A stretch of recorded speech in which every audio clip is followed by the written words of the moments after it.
Hello, everyone, and welcome to November, and welcome to the final game in the Phoenix Wright story.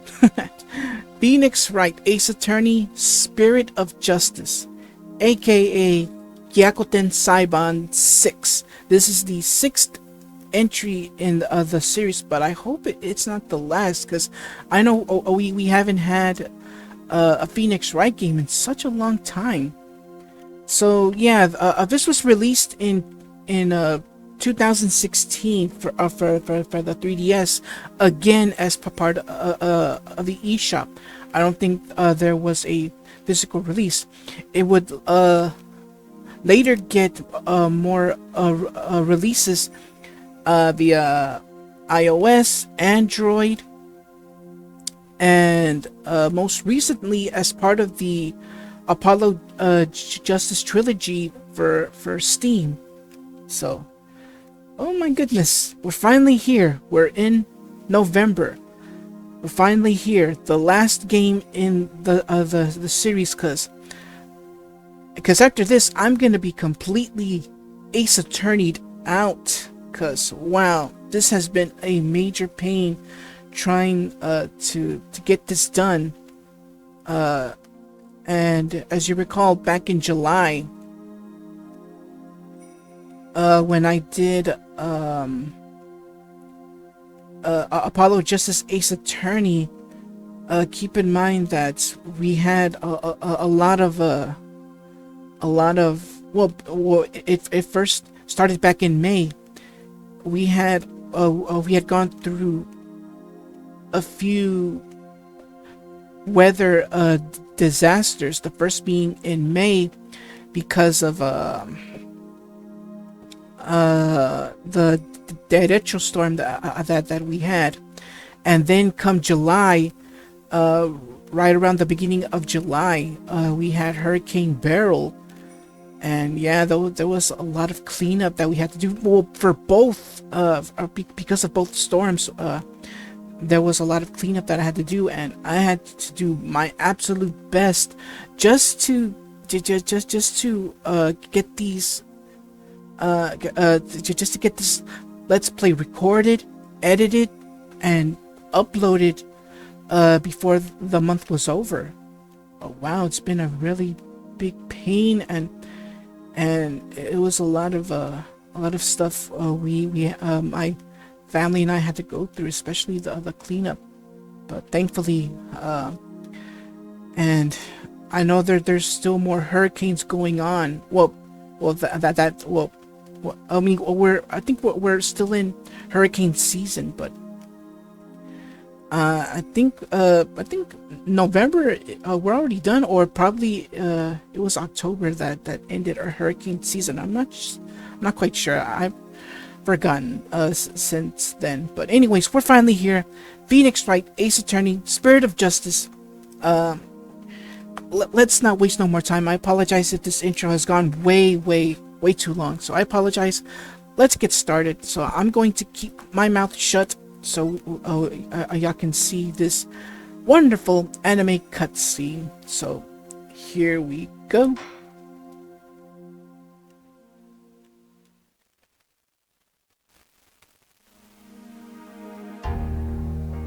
On the western edge of the Far East,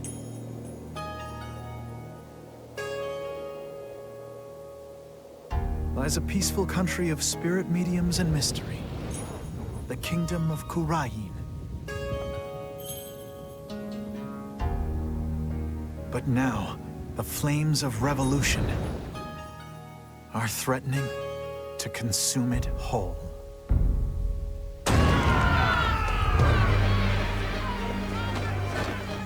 But things like revolt and revolution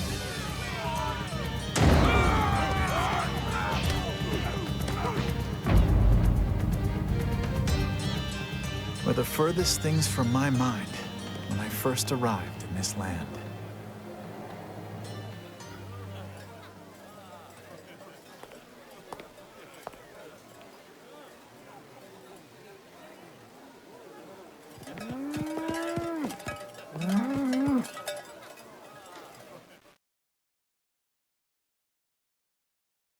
Episode 1, The Foreign Turnabout.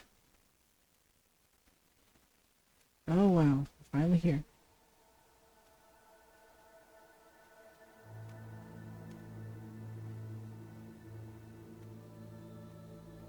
Here in Kura'in, death is not the end. Even after death, the soul lives on in the Twilight Realm. And priestess can commune with the spirits of the dead. Fear not death. In the name of the Holy Mother, fear only the impurities of your soul.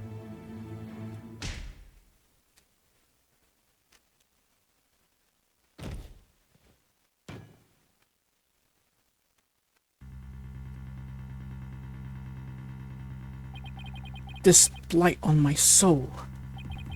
I'll have the child take the blame.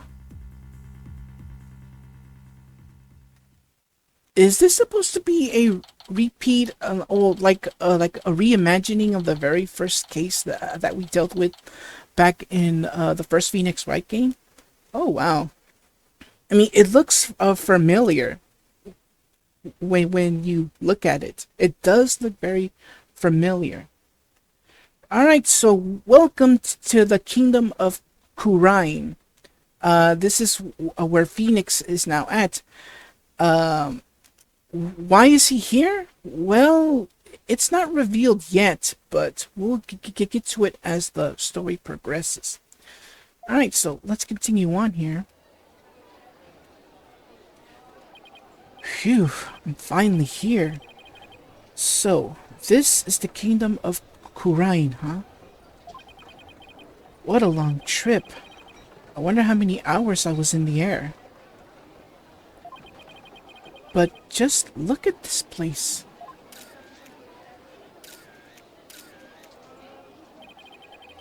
Get a load of the street. It really feels like I'm in another world here.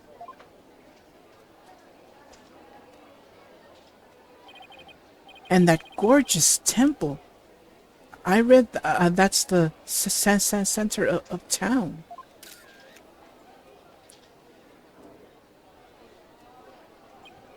Wow, an ox right in the middle of the street.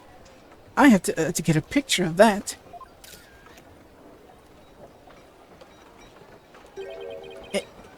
Excuse me, sir.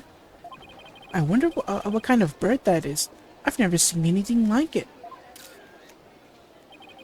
That's quite a crest it has. Excuse me, sir. What? Oh, yes? Pardon me, but are you Mr. Wright? Yes, that's right. Oops, he hasn't been trying to get my... hope he hasn't been trying to get my attention all this time. Excuse me. Wait a minute. Are you... That's right. I'll be your guide. Get it? At your service. I'm a monk in training at a temple. Get it? And I'll be your guide around town. It's very nice to meet you. Hop Piraki. It's their greetings. Happy... what now? Happy Raki. That's how we greet people here in Kura'in. Kura'in, sorry. Yeah, there's a big difference between Kura'in and Kura'in. So this is Kura'in village. Oh. So yeah, it's gonna be a pain trying to pronounce those names since they sound similar. It's like hello or how do you do. It's a pretty handy expression to know. Okay, let me give it a try. Hello, I'm Phoenix Wright. Happy Raki. My name is Phoenix Wright, and I run a small law office. Well, that's what I do back home anyway. Right now, I'm just a traveler, a stranger in a strange land.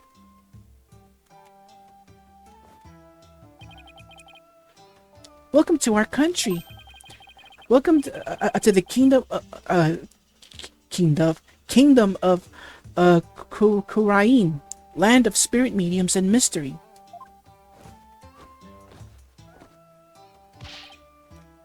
This is for you to celebrate your arrival. Speaking of mystery, what is this mysterious green lump exactly? Allow me to explain. This is a famous Kura'inese sweet bun.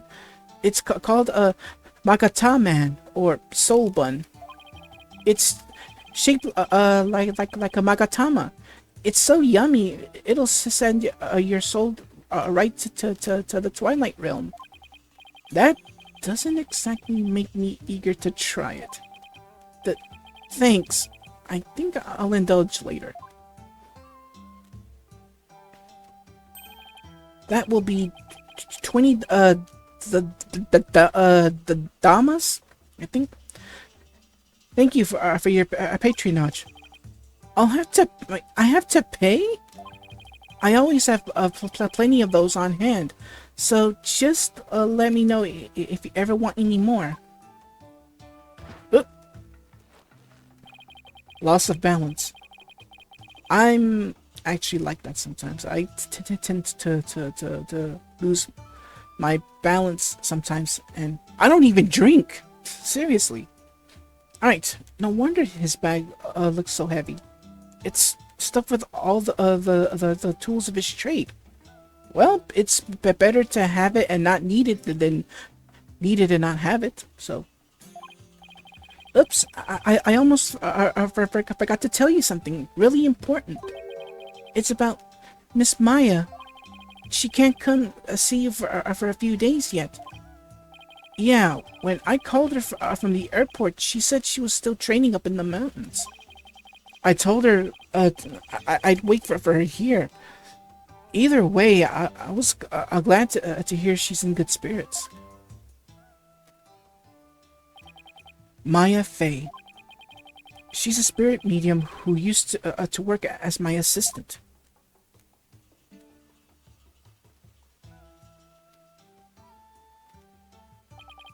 I came all the way out here to celebrate her end of a training with her. Avi, this is our first time in this country, so I'll be counting on you, okay? You got it, sir. Please don't hesitate if you need anything at all.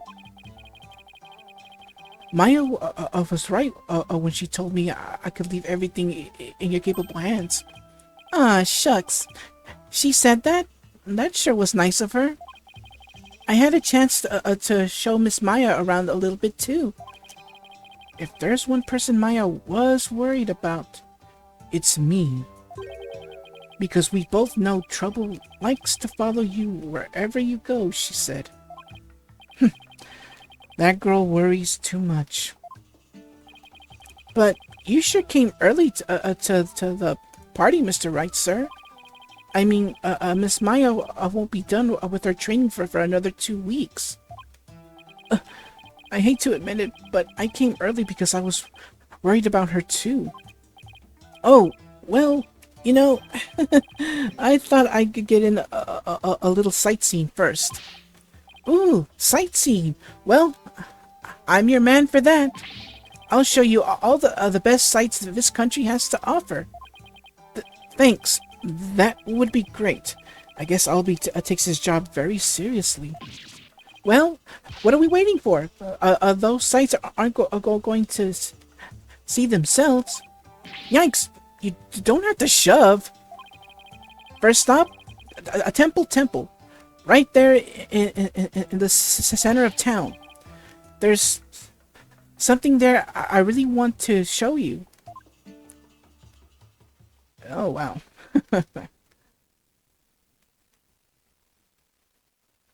Alright. Alright, so we are now in Temple Plaza. Wow. It's even more impressive up close. Allow me to explain. This is the heart of our town. Temple. It was created by the founder of Kura'in-ism, the Holy Mother herself. Okay. I'm training right here at this temple to be a monk someday. I read that people of this country are all adherents of Kura'in-ism. Excuse me. According to my guidebook, it's a religion in which ancestral spirits are... oh my goodness, what is wrong with my throat? Are venerated? I think I said that right. The Holy Mother was a great spirit medium who could commute with our ancestors' souls. And spirit mediums become queen to this day, direct descendants of the Holy Mother. A spirit medium rules the entire country, huh? Talk about power and influence. The main thing you'll want to see when you come to temple is the dance of devotion rite. The dance of devotion takes place twice, once in the morning and once in the afternoon. This dance, along with the song of ceremony, is performed in offering to the Holy Mother. The dance of devotion is... oh, that's too much to say. I'm not gonna say. Hold it. Slow down. I can't remember all of that at once. Oh, I'm sorry. I guess I got a little overexcited. Anyway, the main thing I got from all that is that you really love your country. Well, that's sure true.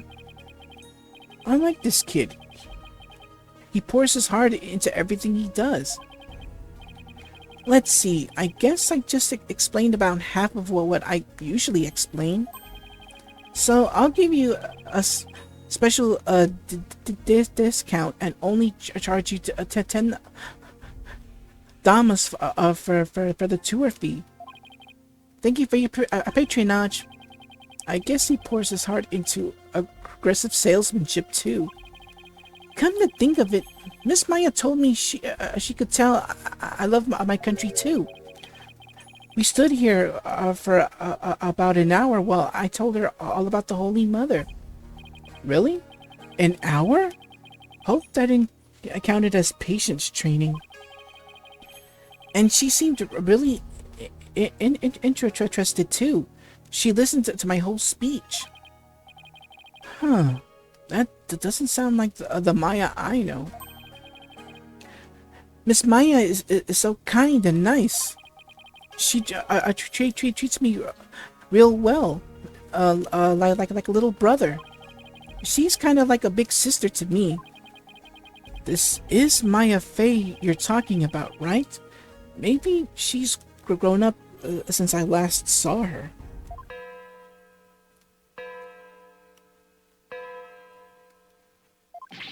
Oh no! What's the matter? It's that time already.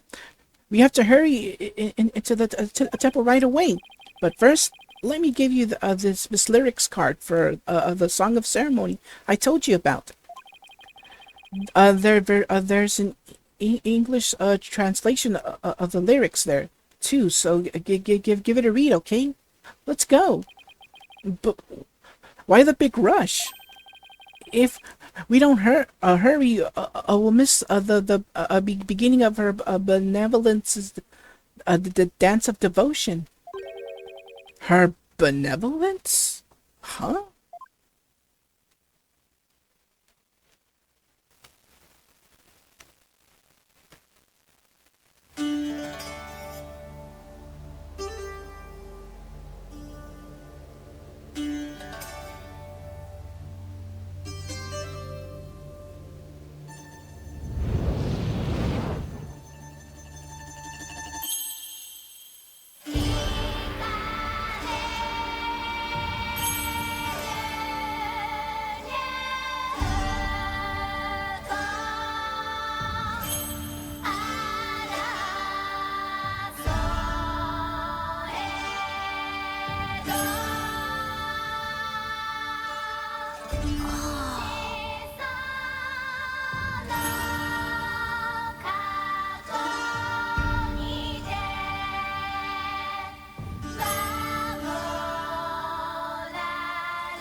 for treason.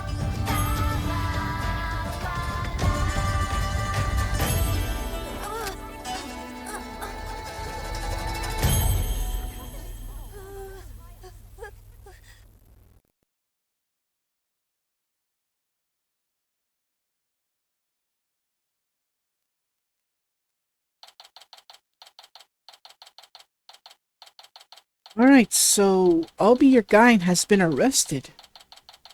For treason? What kind of treason are they talking about? Oh yeah, I forgot to mention, now the anime cutscenes have subtitles, something the previous game did not. But I think subtitles were added in the re-releases. I'm not talking about the Android and iOS versions, because I don't think they had any subtitles there. But I think maybe, just maybe, I'm not quite sure. Feel free to leave it on the comments. Did they finally added subtitles in the anime cutscenes in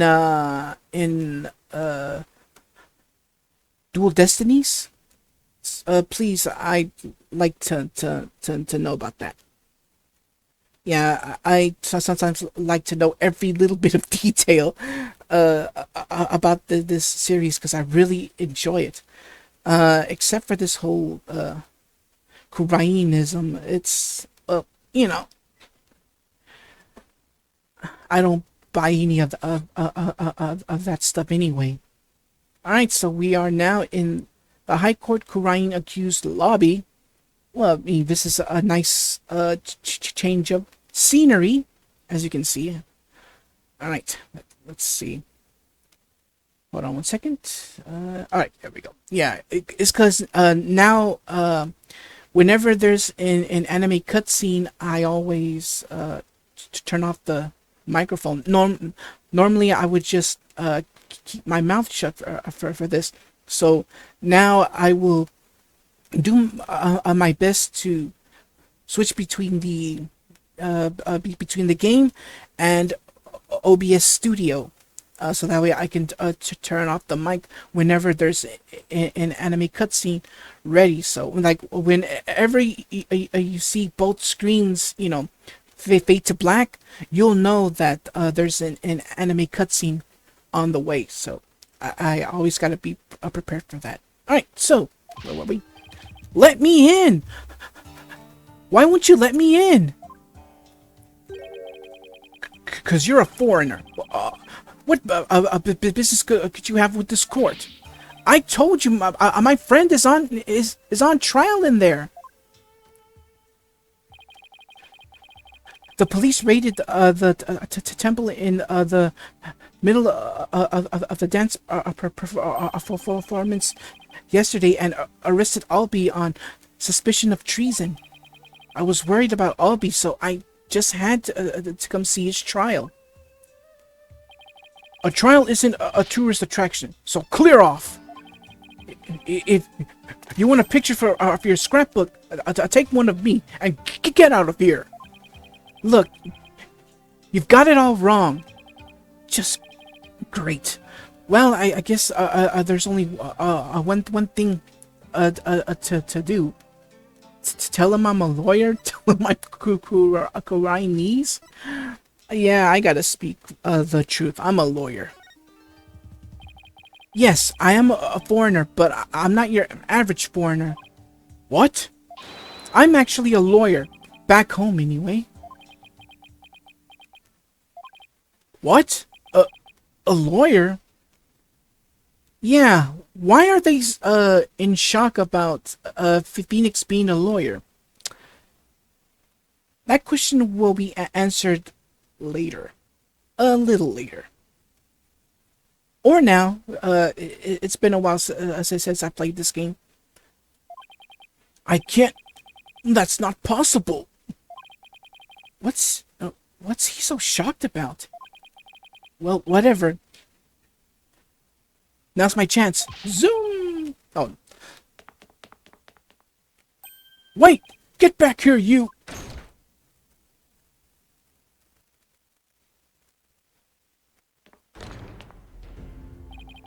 So this is a Kura'in's courtroom.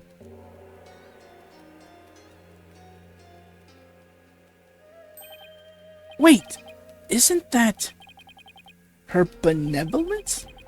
What's she doing here in court? The divination seance has been performed. I will now hand down my verdict against the accused. Guilty. What? A verdict already? But the trial only started. Guilty? There's gotta be some kind of mistake. Please, to take another look. Seances performed by Princess Rafa are infallible. They only show the truth. Do they now? What right do you have to question her abilities? Well, sometimes what you see is not often what it seems. More on that later. But I didn't. Well. Who do we have here? For the record, no, this is not Winston Payne. Isn't it ironic? A devout adherent of Kura'inism would dare doubt her insight? Non-believers will only be met with suffering in the Twilight Realm, you know? But I didn't do it! Your benevolence! Allow me to explain! I beg of you! Be silent, impudent whelp! There is no merit to be had in indulging the ramblings born of a criminal's unclean soul. But what in the world is going on here? The judge made his ruling based on something called a divination seance?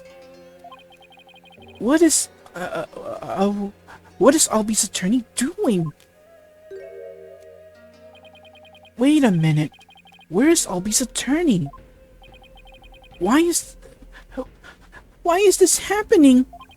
I didn't do anything wrong. Foolish child. Doubting the divination seance is tantamount to doubting the Holy Mother herself. Sorry, my voice is a little icky right now.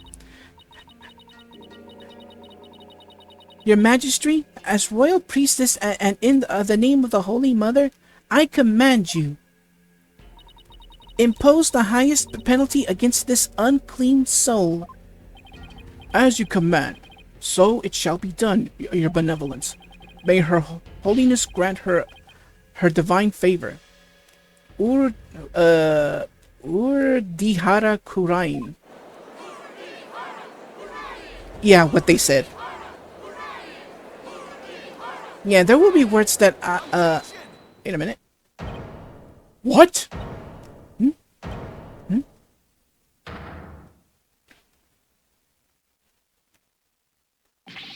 Wait just one moment. You're, me and my big mouth. Now what? Mr. Wright, what are you doing here, sir? Well, I'm in it now, so I have to do this right. Your Honor, it's too soon to give your verdict. The trial has only been underway for a few minutes. Excuse me? Who on earth are you? Well, an ordinary tourist, Your Honor, just passing through. Ay, este menso. Yeah, I can understand he's a bit intimidated right now, but Phoenix sees Albie in trouble. He goes in and he interrupts with his usual objection, and all of a sudden, like, instead of saying what he has to say, He says this! En serio? Seriously? I thought by now he should have known better. Anyways. A tourist, are you? Hapiraki. But more importantly, where's this boy's defense attorney? Defense? Attorney? Whatever are you talking about? He doesn't need a defense attorney. Wait, what? Of course you wouldn't be aware, being a foreigner and all, but we have no need for the defense attorneys here in the kingdom of Kura'in. We leave it all up to her benevolence's sacred power of spirit communion. I call it Satanism. Her the divinations, seances determine all. What? But surely you see how unfair that is. What kind of insane court system are they running here? You would dare mock me, you barb-headed buffoon? If you value your life, you will leave post-haste. Or shall I summon the bailiff? The bailiff is that big, scary dude with the big, scary gun, isn't he? I'm sure he would be happy to oblige you with a bullet or two as a souvenir of your travels. At the cost of an arm and a leg, no doubt. Man, Phoenix, haven't you learned anything from the past 8 years? Oh my goodness, I know you're intimidated, but you stopped someone from a guilty verdict. I mean, what happened to you in the past game where you came in and interrupted a court in session because Athena was in trouble because of what she experienced in the past, and he comes in, says his main catchphrase, objection, and he had that machismo, if that's that guts. Yeah, and now here we are, still acting nervous. Now hold on, Mr. Wright has nothing to do with any of this. Albie, I appreciate what you're trying to do, Mr. Wright, but never mind about me. You just go ahead and go see Miss Maya. But forget about me. You have to go now. I'm sure you can find another guide. There were lots more places I wanted to show you, but it looks like I won't get a chance now. I'm sorry. The poor kid. He's trying to put on a brave face, but look how terrified he is. What can I do? What should I do? I'm gonna go find Maya later. Not just kidding. Defend Albie. What else? I can't just let a verdict be handed down with nobody standing in Albie's corner. If Albie doesn't have a defense attorney, then I'll do it. I'll defend him. Defend him? You can't be serious. Did you hear that? Is he out of his mind? Heaven forbid. Defend me, Mr. Wright. What are you saying? You can't do that. I most certainly can. Don't worry, I'm quite used to tackling all sorts of trials. Besides, can you imagine how furious Maya would be if I let anything happen to you? Mr. Wright. You are but a naive tourist, ignorant of our ways. But if you are smart, you will heed my advice. Do not pursue this matter any further. Looks like defending somebody is easier said than done in this country. Bailiff, throw this man out! Wait a minute. Your Magistrate, if you please. You have something to say, Mr. Payne? Why not allow it, Your Majesty? Why not have him defend the accused? It could prove very interesting, right, Mr. Phoenix, right? Right, Mr. Whoever you are. Prosecutor, are you acquainted with this traveler? That's Chief Prosecutor, Your Majesty, and yes, I am acquainted with him. He's a defense attorney from my native land. I've had dealings with him in the courtroom before. Heavens to Betsy! What?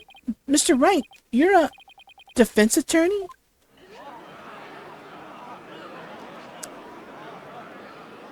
And everyone's in shock, and thankfully, as I'm mentioned numerous times in Dual Destinies, whenever the camera zooms out and you see the rotation, you know, like the whole 180 degrees, during that time, like, there's slowdown, like major slowdown. But thankfully in this game, I don't have to worry about that at all. Ever. Thank you. Anyways, a defense attorney. Well, this is a shock. You may be surprised to hear that I have more than 10 years of experience. I guess there aren't all that many lawyers around here. Your Majesty, would you kindly allow us to proceed in the manner of my old country? But Mr. Payne, I've already made a ruling in this case. Call it nostalgia, if you will, but I am most eager to give it a try. So yeah, this is Gaspin Payne. Yes, the same Payne we've seen back in Dual Destinies. The younger brother of Winston Payne. Yep, he's back, so this case is as good as won. Trust me on this. But I have a previous engagement, you see. A class to get together with the missus. Your Majesty, I agree we should have a whack at it. It sounds amusing. A score of years have passed since we last saw a defense attorney in this courtroom. A score? As in 20 years? What's the deal with this country?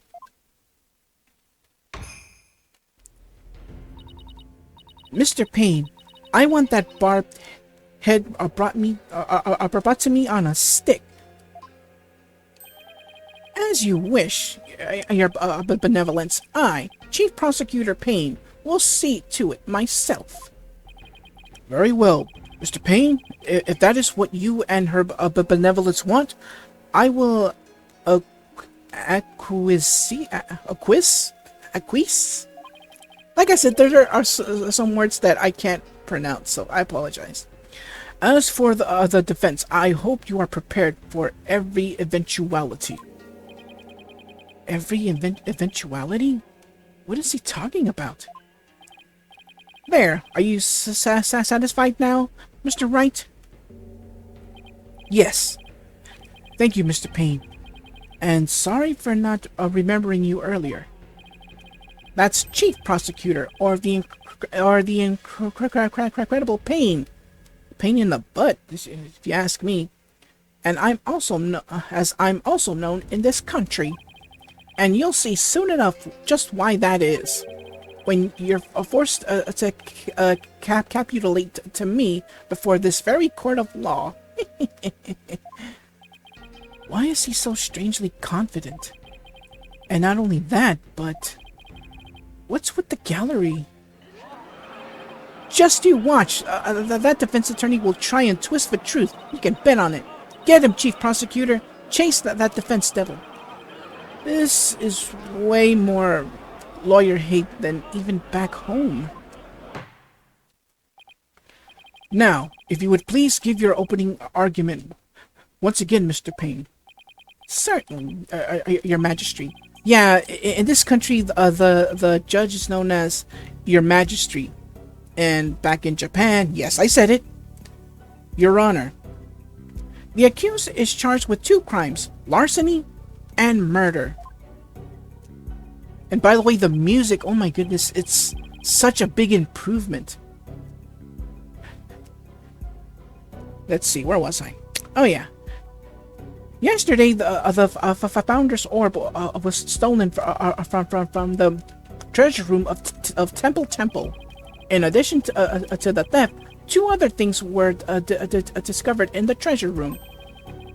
The dead body of Mr. Fat Roll, I think it's supposed to say Pat Roll or Fat Roll, I don't know. It's funny though. The temple security guard and the empty treasure box that housed the orb, which Mr. Roll was in charge of guarding. We believe that Mr. Roll was murdered by the thief who stole a treasure. To kill a guard armed with a gun. What a terrifying, bold act. I couldn't agree more, Your Majesty. Please allow me to submit as evidence the victim's autopsy report and crime photo. Alright, so we get our second piece of evidence. Roll's autopsy report. Time of death is around noon. His head shows signs of being hit with a blunt object. Okay, so finally, it's because back in the previous game, showing that evidence usually shows first in the touchscreen area, but now it shows on the top screen now, which is very helpful. Alright, our third piece of evidence. Yes, and for the record, those lyrics are actually a piece of evidence too. Alright, so our third piece of evidence, the crime photo. The temple's treasure room, the body was discovered at the base of the stairs to the altar. Whew, that's a lot of info to take in. It's been a long time since we have evidence presented in court as well. It's kind of refreshing, actually. We may rely on the power of the seances, but our police still carry out investigations. So yeah, just a quick heads up and a little spoiler. Kura'in, well, the kingdom of Kura'in have abolished all lawyers. However, why would they do something like that? Well, we're gonna have to play on through the story as we get our reason. Thus, any proof I provide is indisputable. Oh, really? Well, forgive me if I don't just take your word for it. Alright, so we get a quick recap on how to check the court record, which we already know. If you've seen me play the previous games, you'll already know what you have to do. So that's why I wasn't reading that part on how to access the court record. But just as a refresh, there are 2 ways to open the court record. One, of course, is just to touch the court record button via your stylus, and of course the R button, which is my preferred choice right now, since it's much easier that way. Such a deplorable crime. The audacity of stealing the sacred treasure of Her Holiness, our founding mother. It's a crime that strikes at the very heart of our nation. Exactly, Your Majesty. We mustn't let the culprit get away with these heinous deeds. Oh yes, the culprit will not get away, and it's not the one you think it is. Indeed, such deeds are best described as treason against the crown. Is this treasure really such a valuable object? How can you even ask us such a thing? Of course it is. He's a tourist, remember? He hasn't learned everything about this country yet. Judge. I ain't calling you the other part, but I'm still gonna call you Judge, Fudge. Why, sealed within this treasure is the very soul, the mitama, or the Maitama of the Holy Mother. Her soul is sealed within the treasure? I think I'll take that with a grain of salt. You don't believe it, do you? Of course I believe it. Something tells me I better play along. Meaning, yeah, he doesn't believe in this stuff, so it's best to just play along. This kind of irreverence is exactly why I dislike the defense attorneys so much. That's the dumbest reason I've ever heard.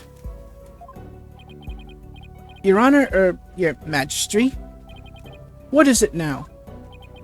This treasure, I've never seen it, so it's a little hard for me to imagine. Could I see a photo of it or something? Of all the outlandish requests, you defense attorneys are truly beyond the pale. He's a tourist. This is his first time in the kingdom of Kura'in. This is his first day. If he had books about the kingdom, yeah, he would have known how everything, well, how any artifacts would look like. But he doesn't. It's his first day here in, well, technically his second day here. But yeah, in actuality, this is his first time here, so he wouldn't know anything. Everything would have been explained during his tour with Albie, but no, he had to be arrested. Because he had to be arrested, so there was no way that this whole tour would have been completed. He's been getting awfully angry with me. And are those veins popping out of his forehead? It's forbidden for anyone outside of the royal family to view the treasure itself. They say that anyone without proper spiritual power will be blinded instantly. That is why the average person has never seen the treasure, Mr. Wright. I'm surprised you haven't seen it. I guess there are national treasures that are off limits to the public back home too. For further benefit of the shamelessly uninformed defense, let me share this newspaper article. It includes photos taken about 8 years ago when the treasure was unearthed. These are the only public photos of the outer box in existence. What's more, the treasure box only leaves the temple's treasure room but once a year, for a special New Year's rite that takes place at the palace.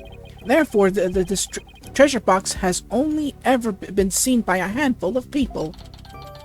Alright, next piece of evidence, the treasure box. Forced open and its contents stolen.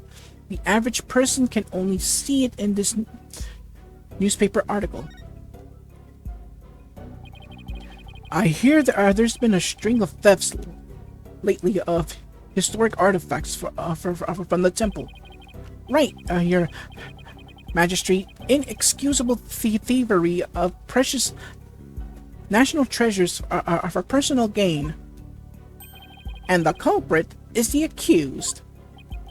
So he used his position as monk in training to get his hands on the treasure. Is that it? The accused family is by no means wealthy. To help with family finances, he works as a tour guide in addition to his ascetic training. Thank you for giving an excellent outline of the case, Mr. Payne. Now then, no more questions from the defense, I presume. What? No, I do have questions. Even more? But you just asked a bunch. It was 2 questions, I think. Well, make it snappy. My class starts in just a few short minutes. Well, Judge, you're gonna have to skip it. What? He's still planning on going to that thing? There's still a lot I don't know about the case. I should ask now while I have the chance. Let's see, what else do I need to know more about? Let's see, what do I have to...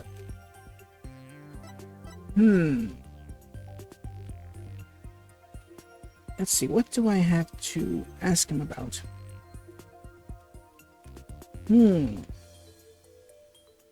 Let's ask about the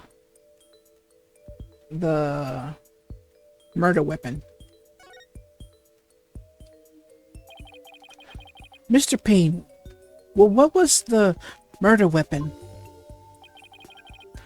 The murder weapon was the treasure box itself. The empty treasure box left at the scene had a large bloodstain on it. How utterly reprehensible. Using the sacred jar, the sacred treasure box for murder.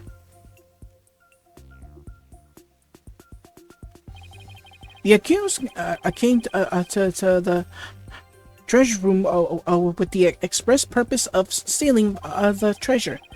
He climbed the altar stairs and snatched the box, ready to abscond with the treasure. But he was discovered by Mr. Roll, who had come to the room in the course of his rounds. After walloping Mr. Roll on the head with the treasure box, the accused forced the bloodied housing open and made off with the treasure inside. Alright, so the treasure box has been updated. The murder weapon, off limits to the public. The photo in the paper is the only one of it in existence. Its contents were stolen. Whew.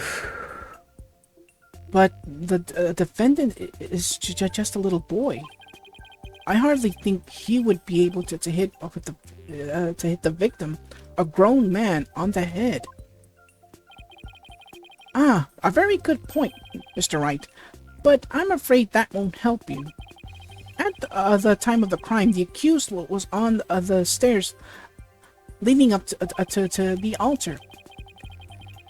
The accused elevated position would more than make up for the difference in stature. Yeah, I guess that makes sense. Mr. Payne, your reasoning is flawless. What an elegant argument. Hats off to you, Chief Prosecutor. Your title is obviously well earned. Not for long, I'm afraid. More on that later. Well, the accused's guilt is certainly conclusive. Unless there is anything else, I am ready to announce my verdict. Very well. In that case, I find the accused... Just 1 minute, Your Majesty. Don't you think you're rushing the verdict just a little bit? I told you I have plans to attend to, and... I'm late! It's already started! How did the time fly by so fast? He's still stuck on that? We haven't heard. We haven't even heard the defendant's side of the story yet. Your Majesty, the defense asserts its right to cross-examine the defendant. Huh? Did I say something funny? Cross-examine the... What do you mean by that? What? What do you mean? What do I mean? I seem to have some dim recollection of the process, but I can't quite recall. And little wonder, a so-called defendant hasn't been questioned in over 20 years.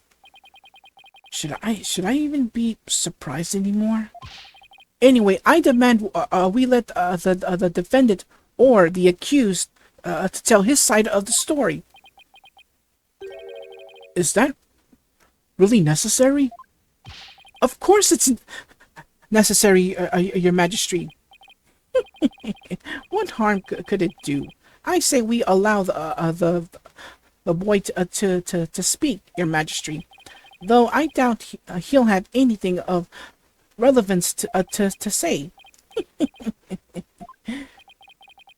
Oh, how kind of you, Your Royal Painness. Very well. As long as it's okay with you, Mr. Payne. I'm already hopelessly late for my class anyway. In that case, the prosecution calls the accused back to the witness stand. Oh, but before we do, I'd better call my wife and apologize for missing that class. Any objections? Go for it, Your Majesty.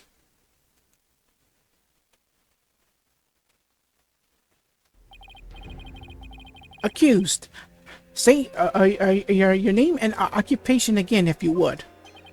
I'll be your guide. I'm in training to be a monk, and I'm a tour guide too. Why me? Now, where were we? Oh, quit your complaining, Fudge. Examining the defendant, Your Majesty. Right. Let's do that then. At the defense's insistence, I might add. Oh, this whiny baby. You call yourself a judge and you're whining like a baby. He sounds a little dispirited. His wife must have given him a piece of her mind. Well, the defense had better get to it and make it quick, if you please.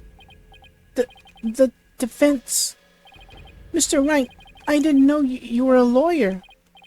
Well, I am, and I'm here to defend you, Albie.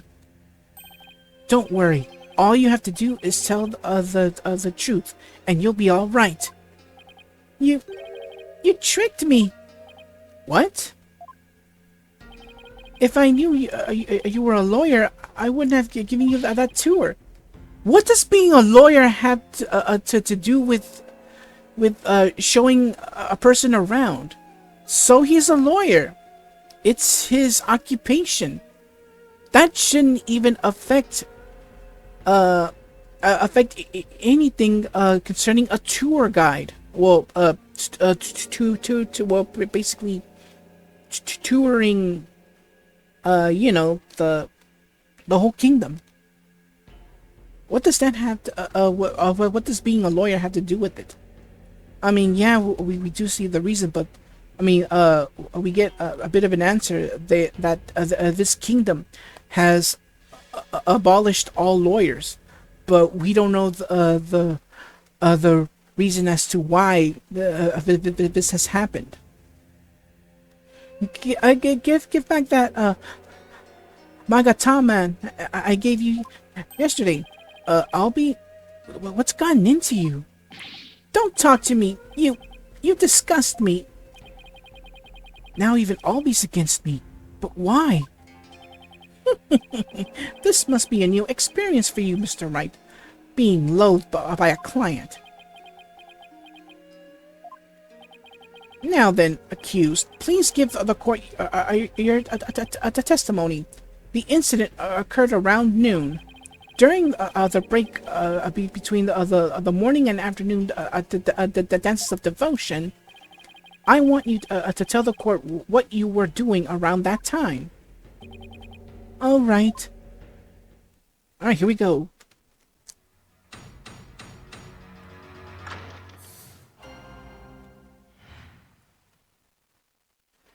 All right, here we go. Our first testimony. The accused's the accused's account. Here we go. I didn't kill Mr. Roll, and I didn't steal the treasure.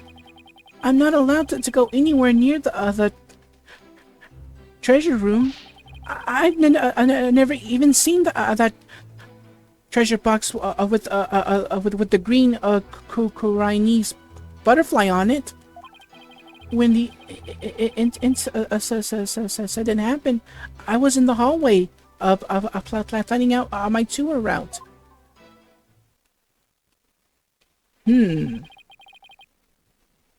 Alright. Were you well acquainted with the victim? Yes, he used to chat with me whenever we ran into each other in the temple. Mr. Rowe was a monk in training when he was a kid too, you know? I bet Albie looked him up. But he had to give that up and go to work when his family needed money. And that's why he became a guard. But at least that way he could still stay on at the temple. He was so proud when he was put in charge of guarding the treasure box. He even got to carry the box to the palace for the New Year's rite. The victim's parents apparently both died. Oh, sorry, it's Pain. Sorry about that. The victim's parents apparently both died relatively young, so Mr. Roll had to support his younger brothers and sisters as well. But even with his job as a security guard, I'm sure things couldn't have been easy for him.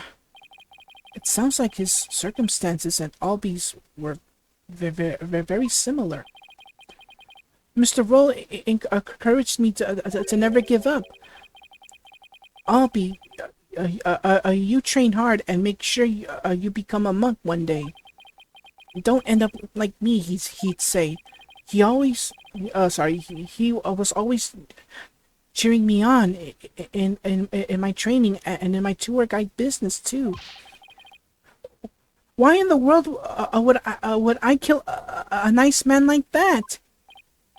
Yes, I see. You expressed yourself well. Defense, now that you've heard the accuser's account, are you finally satisfied? If so, let's draw this to an expeditious conclusion. But, Your Majesty, I haven't yet cross-examined the defendant yet. That wasn't the end of it? It's been so long, I don't really recall what this cross-examination thing is all about.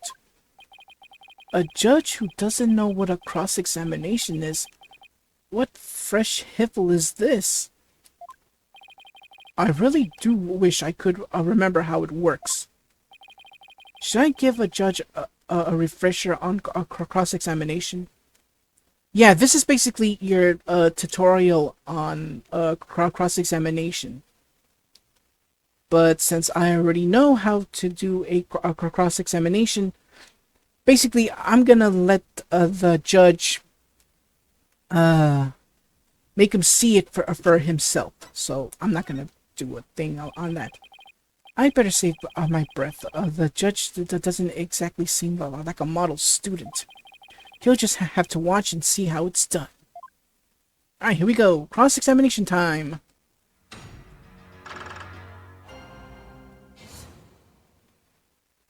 I like that new intro song for like when it's testimony time and cross examination time. It sounds cool. All right, so in the third statement, something caught my attention. Let's see.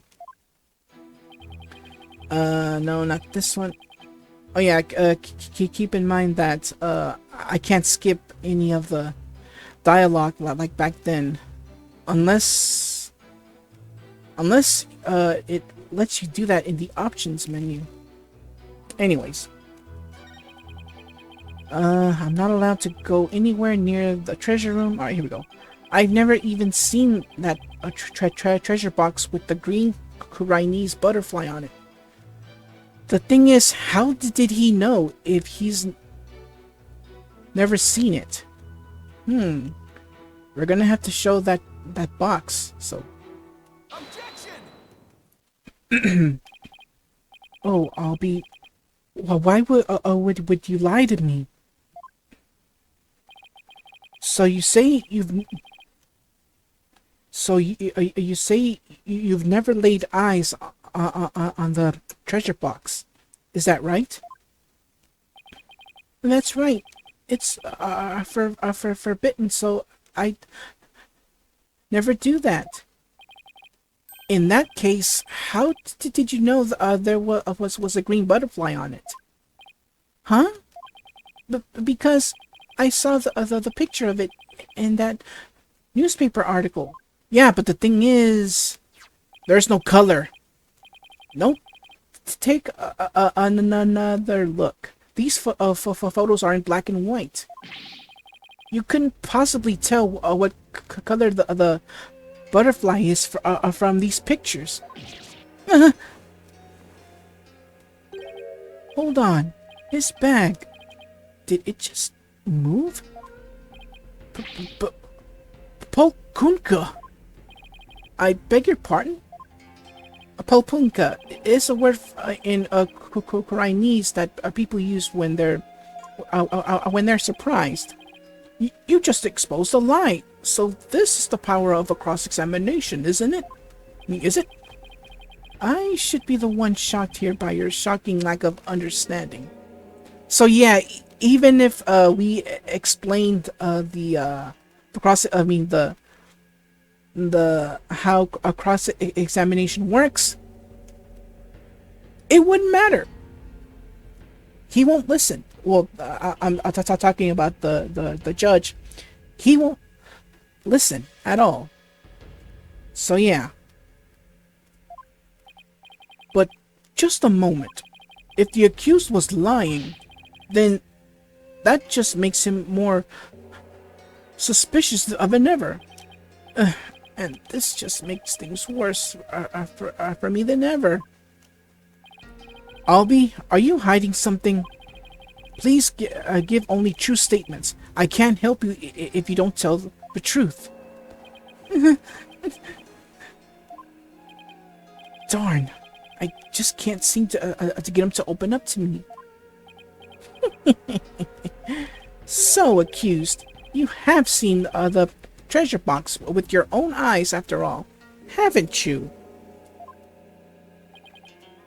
Well, maybe I did take a peek one time a long time ago when I was cleaning the treasure room. But you weren't in the treasure room at the time of the incident, right? Of course I wasn't. That is a lie. You were most definitely inside the treasure room on the day of the incident. And I have proof. He does? This was found on the floor of the treasure room. It's a scroll entitled Notice and contains a list of temple monk duties. These instructions are pertained to the day of the incident. And what exactly is that supposed to prove? The accused's fingerprints were found on the scroll. What? Oh no! Where is it? It's not here. I must have dropped it somewhere. Indeed. You must have dropped it when you were busy murdering the victim. Alright, so we get our next piece of evidence. Notice. Well, the scroll, which is a notice. Notice from the day of the incident. The defendant's fingerprints were found on it. No. Then that means Albie was there on the day of the incident. So this is the power of cross-examination. No, there's more to it than that. But don't worry, you'll see it. Well, you'll hear it. The more the accused talks, the guiltier he points himself. Yes, it would seem so, your Majesty. He predicted my argument and had evidence ready to refute it.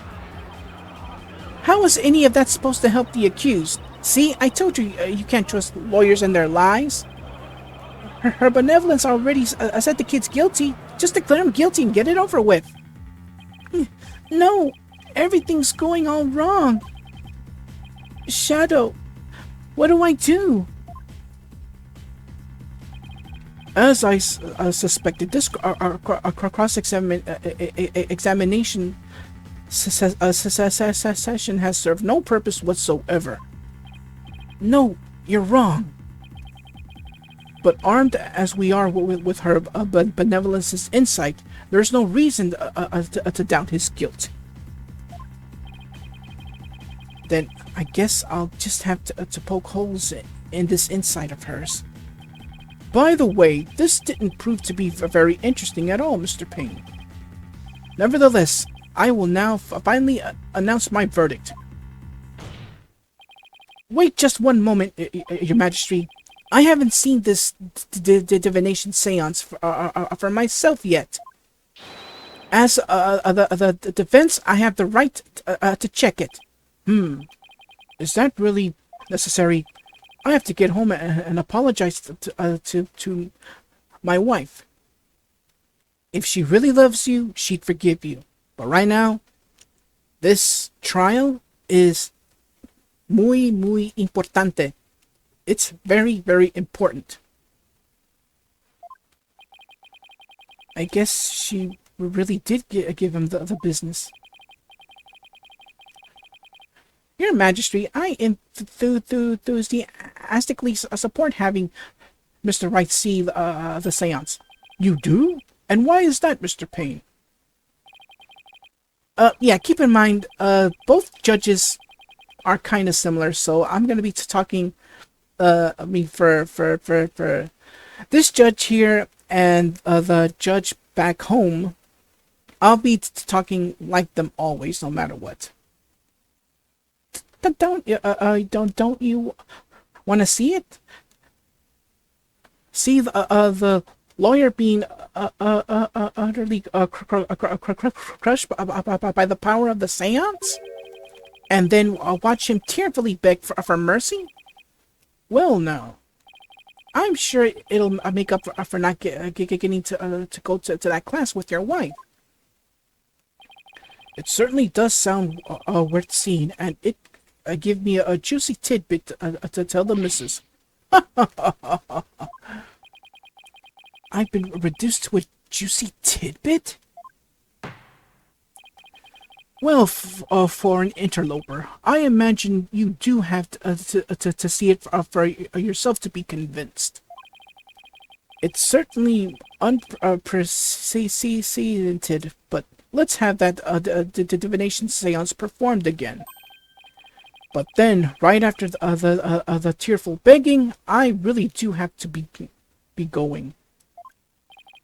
The only tearful begging is going to come from the prosecution when we're through. How pitiful. The defense looks still scrambling desperately for a foothold. Alright, so we're gonna be introduced to a new mechanic for this game, the divination seance. What is it? Well, we're about to find out. Blissfully unaware that defeat and despair are all that await him. Here we go.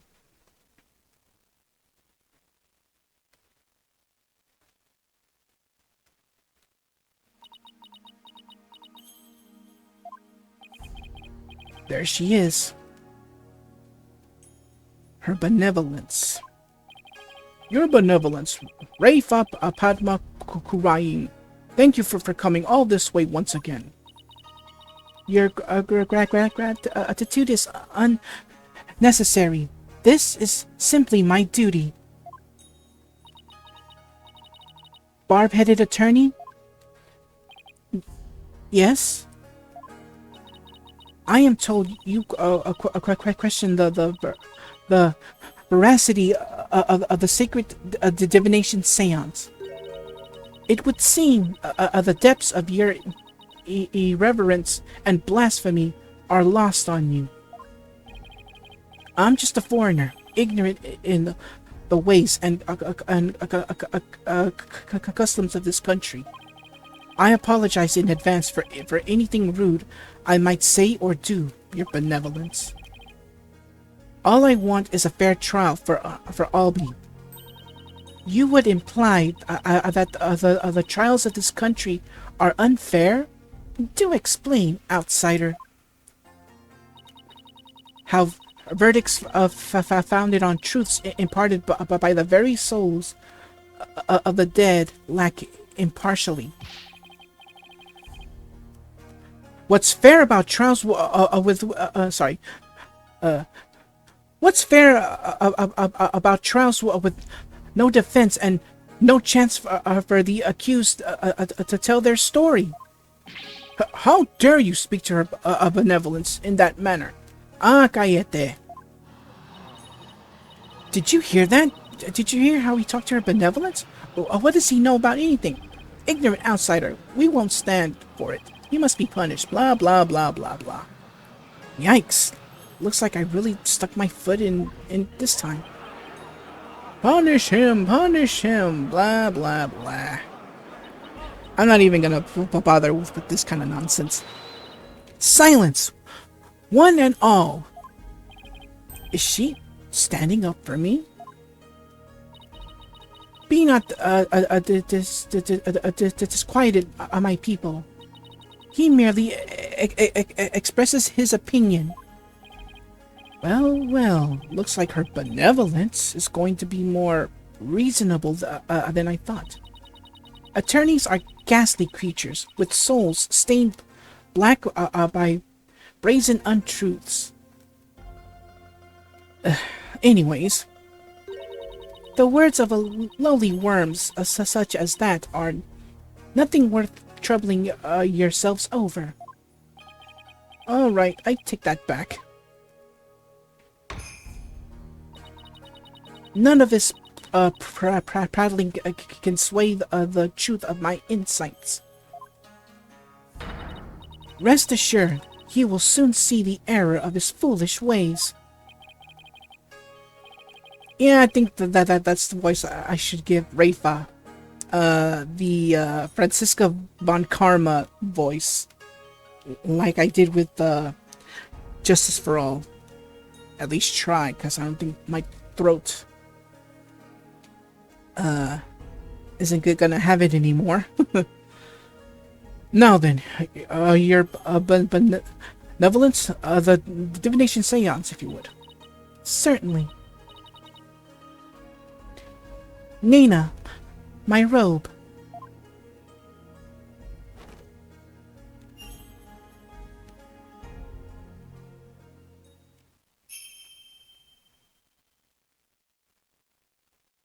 O Holy Mother, we hold this divination seance in your name.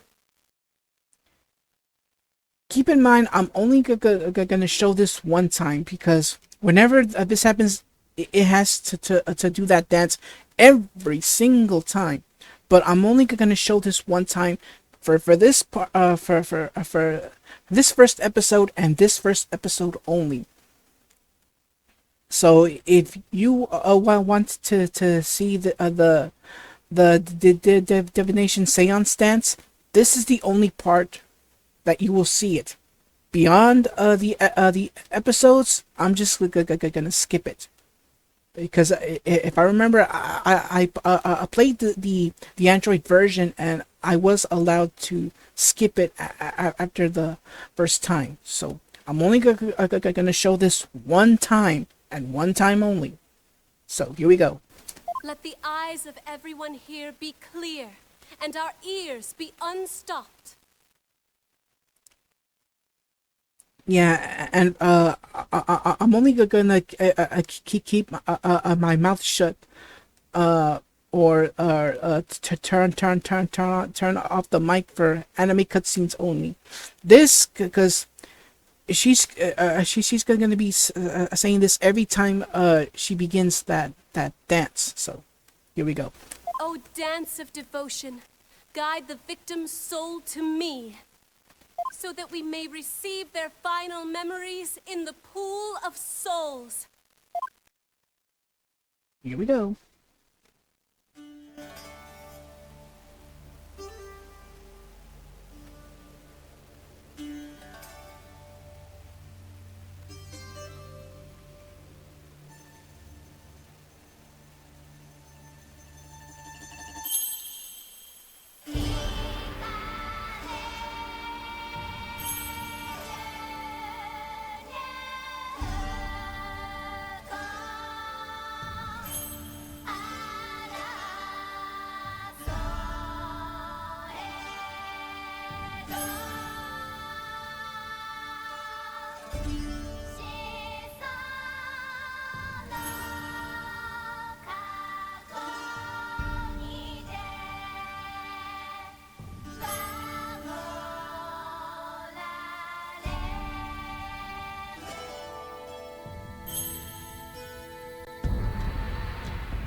All right, here we go.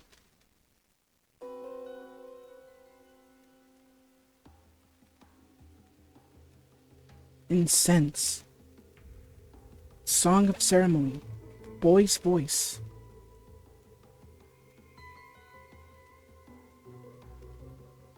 Pain.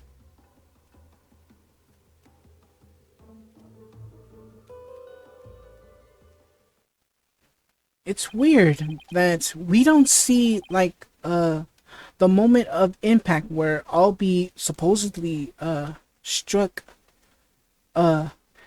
Roll in the head. All we see are flashes. What just happened? An image appeared in the pool? A final message from the victim's soul. The last communication of his Maitama. So yeah, basically, this new mechanic basically shows the last moment before dying. That's basically what it is. But when we see something in that last moment that doesn't seem right, Phoenix will call it out. So here we go. The divination seance has revealed this to us. Her benevolence can use her power of spirit communion to project a victim's memories of the last few moments before their demise. So what we saw in the pool is what Mr. Rawl actually experienced? In the victim's memories, we see the accused raising a weapon up over his head. This is consistent with the findings of the police investigation. There has to be some kind of mistake. I didn't do it. We know because we didn't see that moment. Like, we didn't see the... I mean, yeah, Albie was holding something. But the thing is, we don't see any movements. Of him actually striking him. This looks bad for Albie. Really, really bad. Now do you see why I'm the incredible pain? Major pain in the butt. More than I can express. But even if those really are the victim's last memories, what can I do with them? There it is. There's the face of a man being utterly crushed. No, it isn't. Oh, how long I've waited to see it. Isn't it wonderfully gratifying, your Majesty? Your Magistry? Oh, yes, very satisfying indeed. Now, are you finally convinced, Traveler, the accused is most assuredly guilty? Am I really the only unbiased one here? Now then, I think we've been amused enough. If you give up now, I won't even invoke the Defense Culpability Act against you. You'd be free to slink back to your own country with your tail between your legs. The Defense Culpability Act? What's that? What? You mean you honestly don't know? No.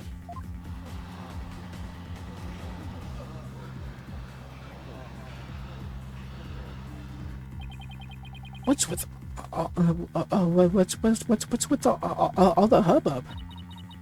Well, not only is he a lying, black-hearted lawyer, he's also an imbecile. Your Majesty, I think you'd better explain the DCA to him. Yeah, that's what I'm gonna call it. Yes, I think I'd better. The DCA, or DC Act, for short, is as follows. In the name of Her Eminence, those who would support criminals will be deemed just as guilty. In other words, if you help the accused by defending him and he is found guilty, you will receive the same sentence as he. What? What kind of insane law is that? Under the DC Act, many an attorney has been convicted and met with a grim fate. Some went to prison, others received the death penalty. That's why there are so few in our country today who admit to being an attorney. That's as it should be. The history of our courts proves that attorneys are black-souled creatures who will tell any lie to save the accused. Thus, attorneys deserve to be exterminated.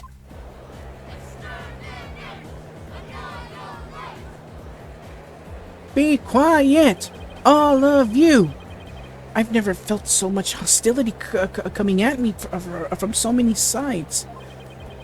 What could have happened to make everyone feel this way?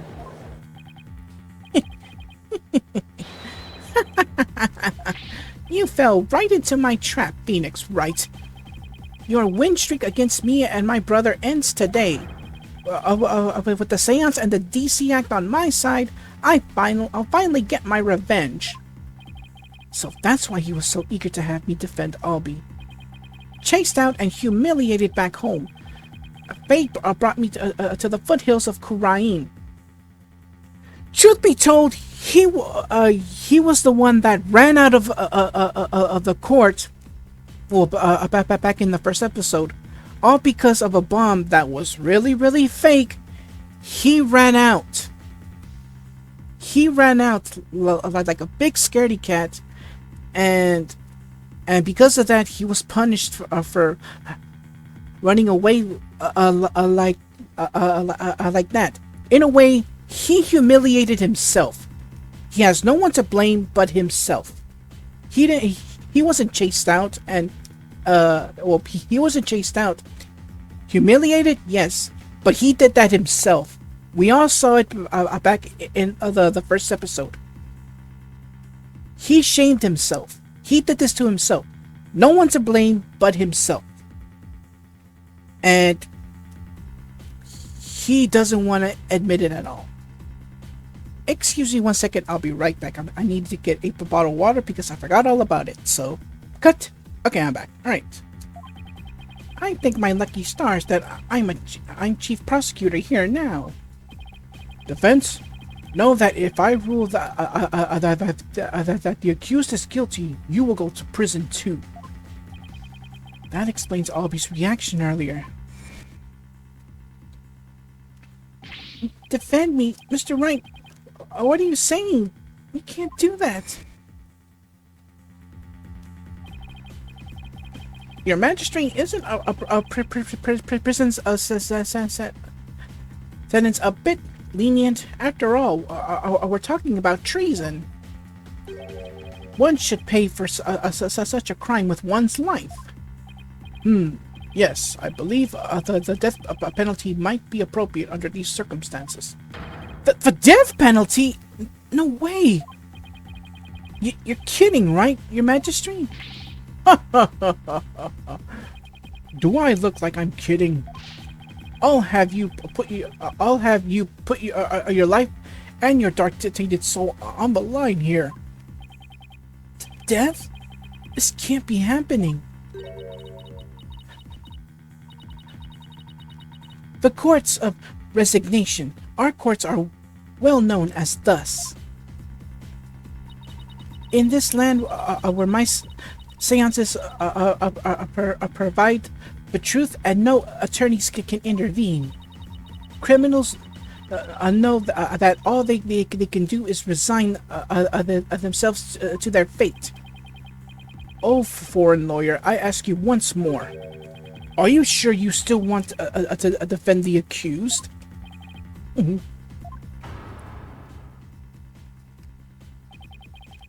There's Maya to think of all, to think of in all of this too. I can't just lay down my life. What in the world should I do? Oh, if you abandon the defense, the game's over. So let's continue on. Isn't this why I became a lawyer in the first place? To help those with no one on their side? I can't just abandon everything I believe in. Excuse me? All I can do now is stand firm and fight. Well, don't hold your tears back on my account, Phoenix, right? Admit your defeat and grovel before me, the chief prosecutor, for your life. Objection!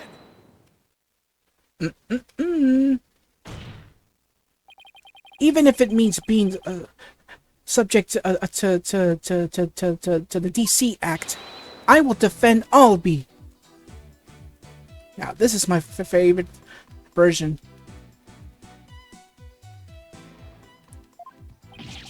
What? But Mr. Wright, what the? Ow! The defendant insists he's innocent, and not even a divination seance should be accepted without examination.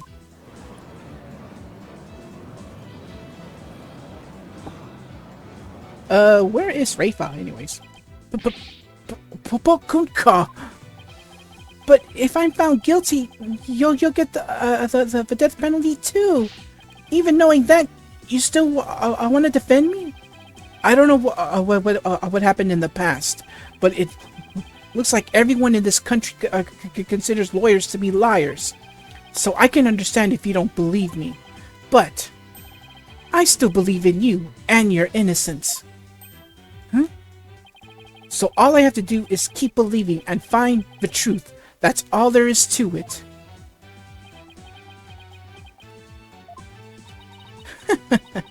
Barb-headed attorney, you continue to amuse me. Though your barb jabs are proving to be more than mere jokes. Your benevolence? Believe me when I say that this attorney will knock your insides out. Insolent, disrespectful attorney! You'll have plenty of time to regret your folly in the Twilight Realm. Where did Albie go? Yeah, keep in mind, it can't hold that many character sprites at once. At least I think. Not a wise move, Traveler. Not wise at all. You should have taken the chance I offered to save your life, but you have made your choice. The DC Act will be applied in this case. And with this verdict, you'll both soon be parting with your heads.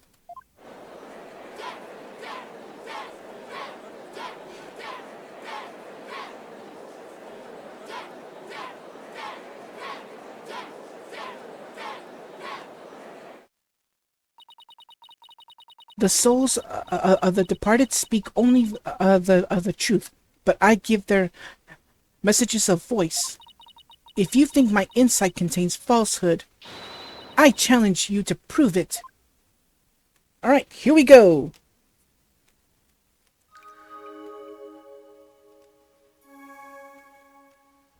Alright, so basically this is, insight is basically, another version of cross-examination in a way. Alright, here we go. The accused swung whatever he was holding down on the victim's head. With the pain, the victim's vision went dark. This is when he lost his life. Still, I can't believe it. A murder after the morning, the dance of devotion. These are the victim's experiences just before his death. As the victim's final memories, we can assume they aren't lies. So how do I break this down? Allow me to relieve you of your ignorance, defense. Did you notice the words that appear in the seance vision? Come to think of it, I did see words like Song of Ceremony and Incense.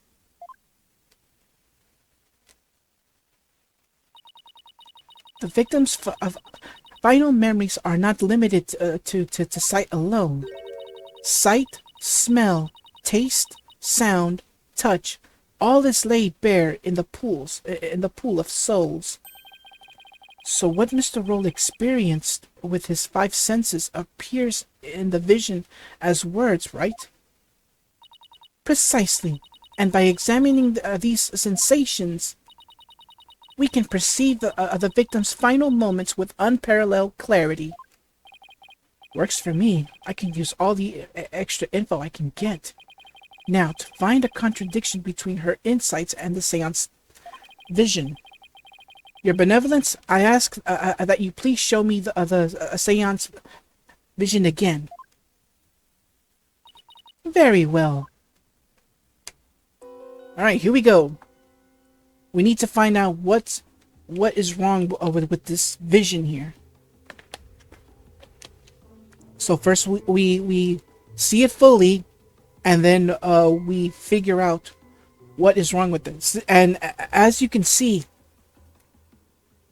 we don't see the action, because if it were his last moments, he would have seen Albie, move his hands. Ouch! I hit my headset. Apologies. He would have seen Albie moves his arms, to deal that strike. But we didn't see anything like that. I mean, we didn't see nothing of it. Wait a minute. Her benevolence said after the morning dance of devotion earlier, didn't she? Didn't she? Isn't there something off about that? Alright. I'll use these arrows to select the insight I think is off. Alright. Yeah, I skipped a bunch, so. Yes, this is the insight that sounded funny. Still, I can't believe a murder after the morning dance of devotion. But here's the thing. Albie was at the dance of devotion with Phoenix. Now, I'll just carefully compare this insight with the seance vision. If I notice a sensation that seems contradictory, I'll tap select with the X button. So, press X.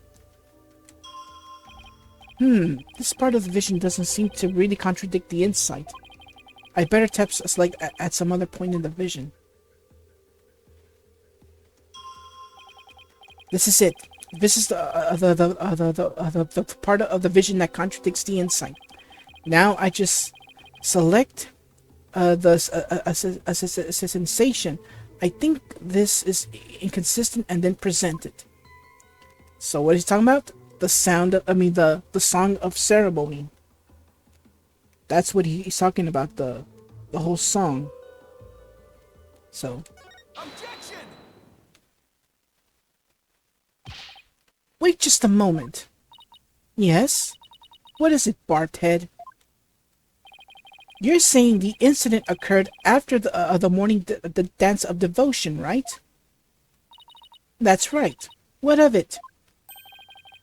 Then isn't it strange that Mr. Rowe could still hear the song of ceremony? Oh my, you're absolutely right.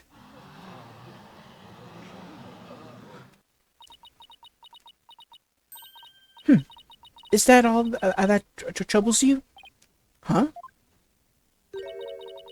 What the victim heard was just a practice run of the Song of Ceremony. Practice run? What are you talking about? Mr. Payne, if you would. Certainly. Allow me to explain.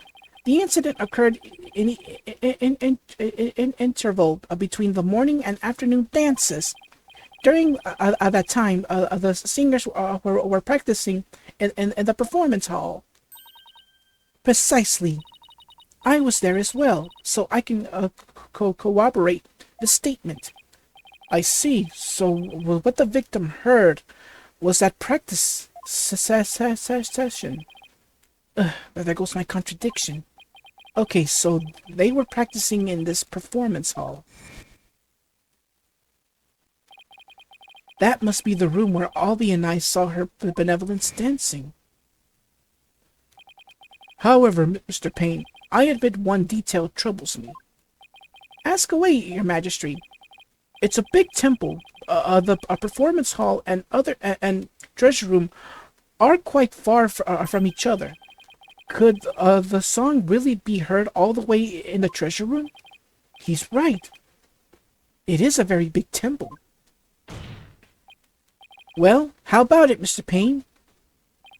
Your Majesty, have you forgotten? There are speakers in every room of the temple, including the treasure room. Oh, that's right. Speakers? For what purpose? Are you serious, Mr. Wright? They're to broadcast the sacred music of the performance hall throughout the temple. That's why the victim could hear the Song of Ceremony in the seance vision. It was the practice run going on in the performance hall, heard over the speakers. Thank you for the explanation, Your Benevolence. That makes perfect sense. even to a feeble-minded old man like me. Think nothing of it. Now, if you wouldn't mind, could you please alter your insights for us? Very well. Alright, insight revised. Switch. The song of ceremony the victim heard was of a practice run through the temple speakers. I think I'm getting the hang of this. If I point out inconsistency, she'll update her insights accordingly. So if I keep pointing things out, maybe I can knock all of her insights out. After all, I better find another inconsistency, no matter how small. Alright, so we're back at the seance here. It's a bit hard to focus on the insights with the seance vision going on. I'll try using the pause button, or in this case the L button, to temporarily stop the vision. Alright. So we can actually pause the... There! I paused the vision. I think I can touch the flashing panels, or since I'm playing the 3DS version, it's either the Y button or the A button. It's up to y'all to jump to different parts of the vision. I'll try to move my Tama mark to the flashing red panel there. All right. Oop! I passed it.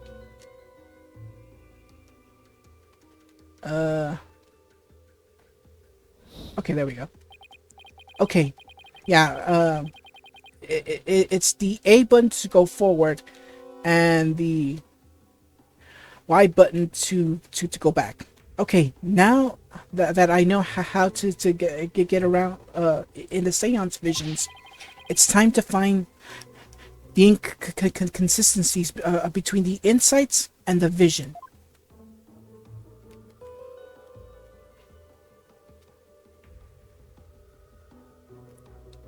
Alright, so what I have to find out is...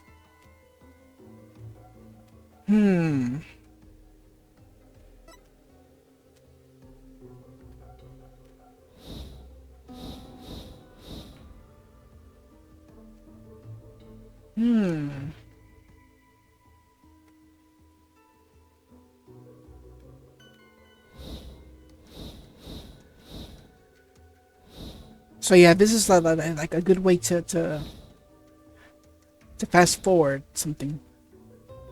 Booyah! Okay, so we're gonna select. With the pain, the victim's vision went dark. That is when he lost his life.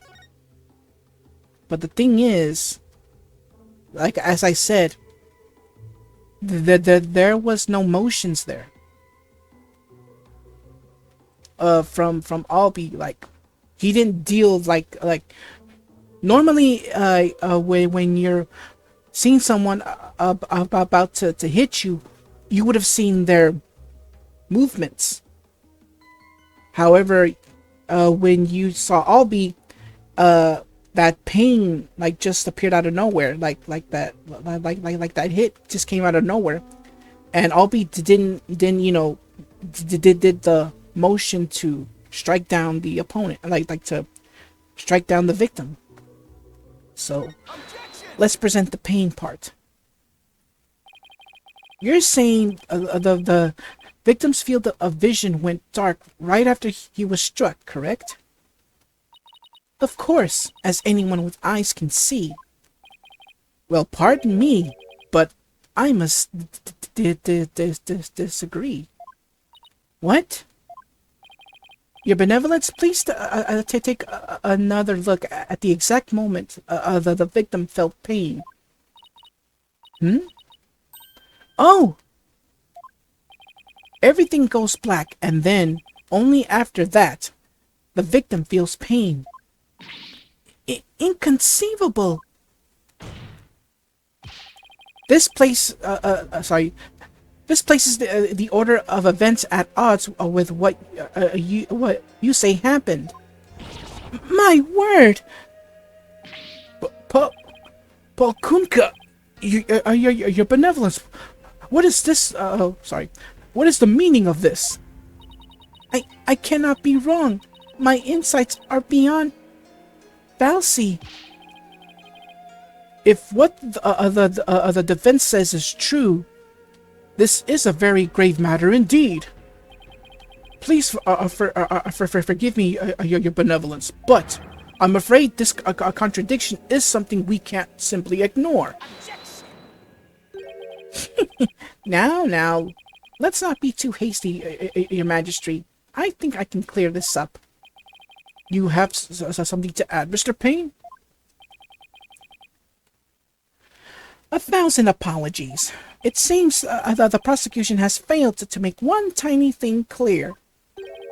And that would be? On the day of the incident, there was a power outage, a blackout in one part of the temple. And as I recall, the crime scene was in that sector.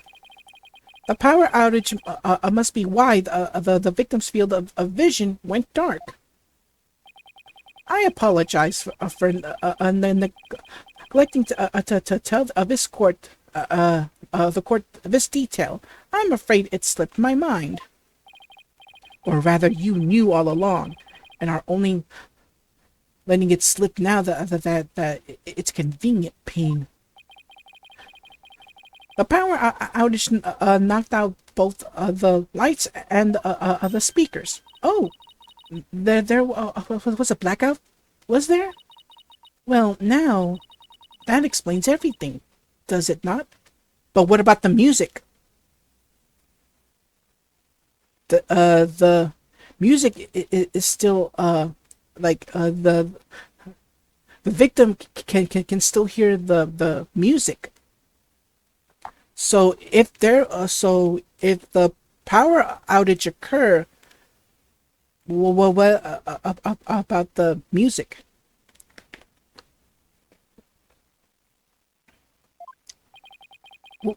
What do you mean, your benevolence?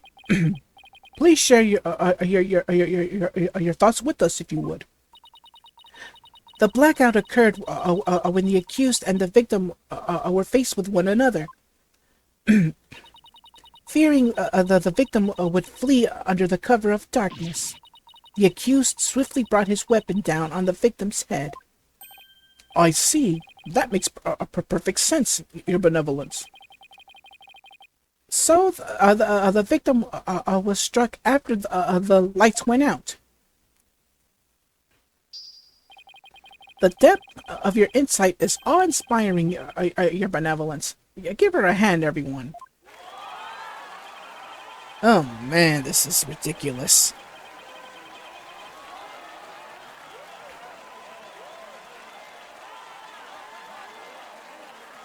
Hey, I want to... Is he quoting Star Trek? Or in this case, Spock? Hey, I want to live long and prosper too. Enough applause. Well, that was fast. You flatter me. Now, your benevolence, in light of this new information... Yes, of course. I will alter my insight.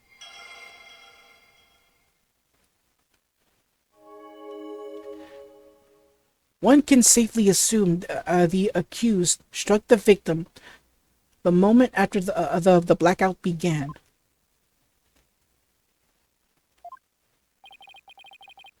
So much for my inconsistency. At least I was able to draw out some new info. And with new info comes a chance to find new inconsistencies. Now to compare the insights with the vision again and see what else I can dig up. Alright, so back to the seance we go.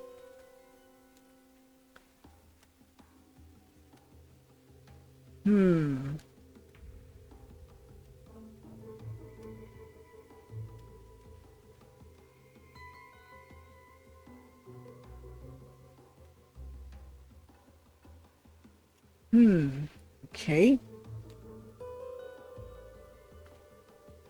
Let's go to the... Let's see. The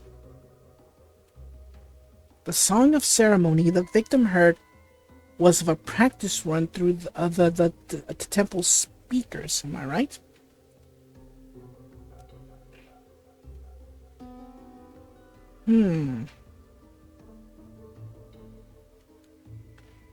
Let's see.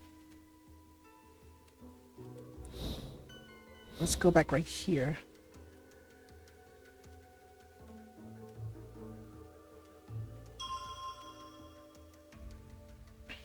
It has to be somewhere here. Oops, sorry. Okay, so it's the third statement. So, like I said, if there was a blackout, wouldn't the speakers go out? Which is weird. Yeah, this is gonna be a pain right here, so let me go back.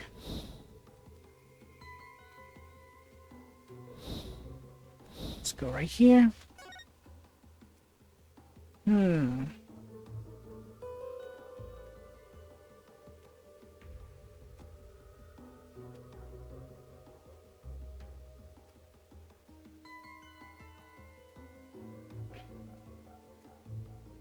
Let's see.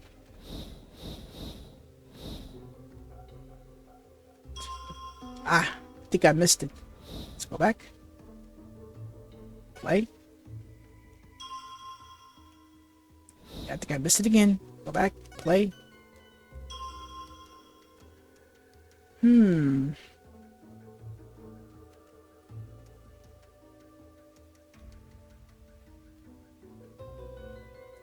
Yeah, this can be a pain.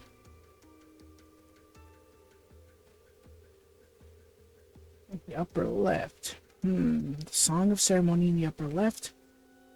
Pain. Oops. Let me touch, and then let me try this, because like I said, the song was still going on, like through the speakers. So if there was a power outage there, then why, upon his death, does he still hear that song? Objection! Let's take a look. Yes, I finally found it. This is the gaping hole I've been looking for. Your benevolence, as impressive as your spirit communion power is, it's not infallible. You never know when to stop talking, do you? Neither do you, little girl. Neither do you. I hope you realize your words are insult to all adherents of Kura'inism. Defense, watch what you say. If you don't mind that tongue of yours, you won't have one left to mind. It's certainly not my intention to insult spirit mediums, but maybe I'm not the one who needs to learn when to stop talking. What malarkey? I believe you said a few moments ago that the victim could hear the Song of Ceremony thanks to the temple speakers. But then, how do you explain how the victim could still hear the Song of Ceremony even after the power went out? Oh! This contradiction of facts can only mean that the Song of Ceremony Mr. Roll heard was not coming from the speakers. What? Impossible! What are you saying?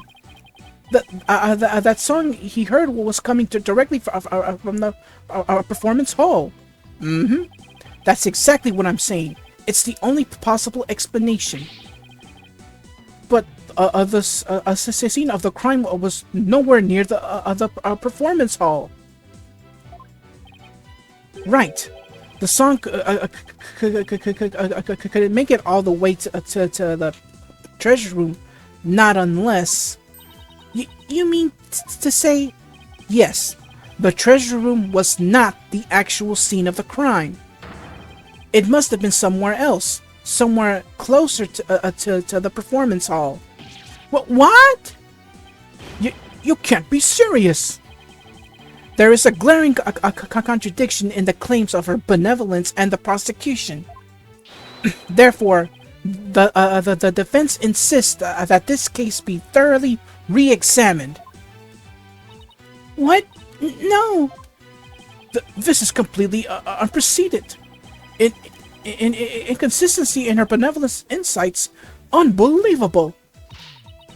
He nodded his forked tongue, Your Majesty. These are but the claims of a corrupt lawyer, a feeble ruse of a feeble mind. But the contradictions revealed by the defense is undeniable. We can't just turn a blind eye to it. But the defense's assertion is in the end meaningless. Even with the location of the murder turned out to be different, it doesn't change what we've seen at the moment of the murder. Indeed, the accused is standing right there in front of the victim. Furthermore, the murder weapon remains raised above his head. Excuse me. Excuse me. Oops. My insights still stand. I hate to admit it, but she's right. This seance vision still makes the situation look really grim for Albie. I doubt even the defense can dream up an explanation as to why the accused had his hands up over his head. But that's the thing. That's all we saw. Albie's hands were up. He was holding something. But the thing is, that's all he did. He was holding something up in the air. We don't see the actual moment of impact. Something else must have hit him. Well, this defense dares to dream of making it out of this nightmare alive. You what? You still insist on trying to tear down my insights, do you? You'd better be prepared to back up your claim. Remember what will happen to that tongue of yours if we find you are just wagging it. Of course I can back up my claim, just as soon as I think of something. You appear to be a fully prepared defense. As the embodiment of this court, I give you permission to try and prove your claim, as long as you are willing to stake your life on it. I concur, Your Majesty. Prepare the tongue shears. Chop chop. Chop chop? Yes. Let's have the bailiff fetch them. I think I saw a suitable pair in the basement. Chop chop. Stop. I hear that lying lawyers have several tongues to spare. I'm sure he won't miss one. Yikes, these people are actually serious. I'm rather attached to my tongue. Think, Phoenix, think. Other than to raise a weapon, why would Albie have held his hands up like that?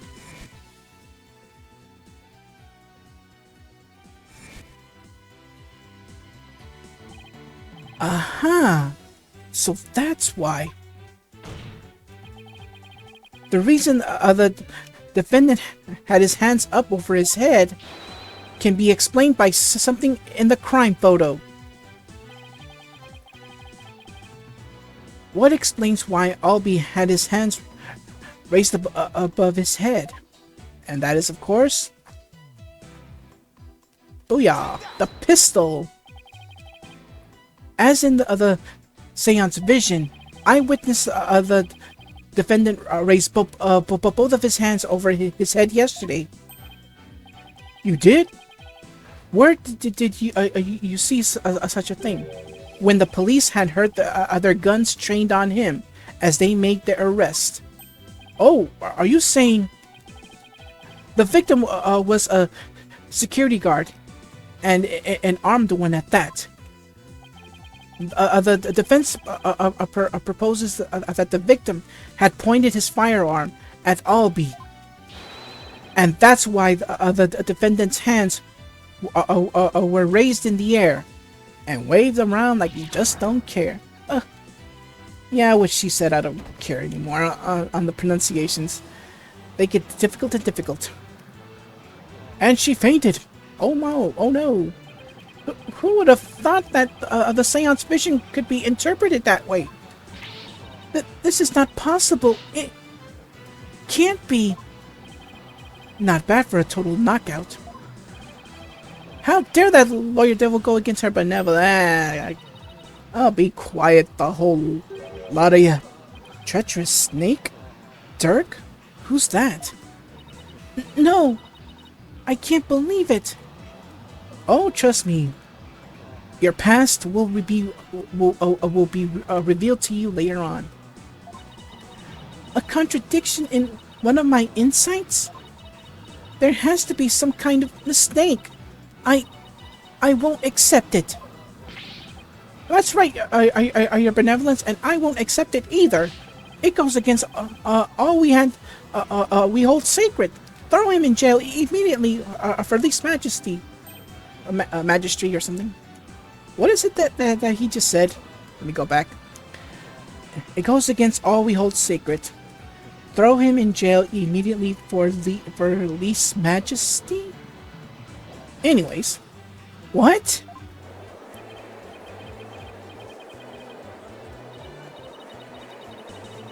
Oh, wow. These people are definitely not my fans right now.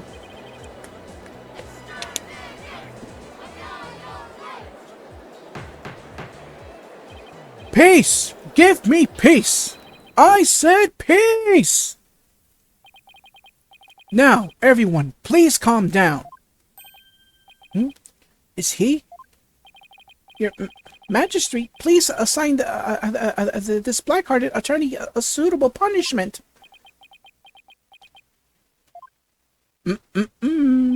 No, I cannot charge him with less majesty. Least majesty, less majesty. What? What? What? But why not, your Majesty? Is it Magistry or Magistri? I think I may not have said the whole thing right, so I apologize. He was simply following the proper procedure for defending the accused.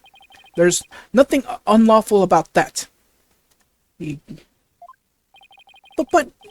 here, Magistri, do you want to wrap this trial up quickly? Why not just give your verdict? Then you can go home and make it up to your wife. We can't end this trial now.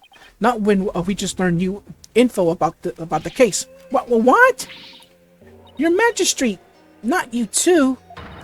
You would honestly entertain the idea that my insight contains a contradiction? After what he just saw, he has every right to, call them out. Truly, it is shocking. In the 20+ years since the DC Act went into effect, such a thing has never occurred. To be honest, I didn't want to believe it either. But with his life on the line, the defense pointed out an inconsistency, and it is our duty to scrutinize it to the satisfaction of the law.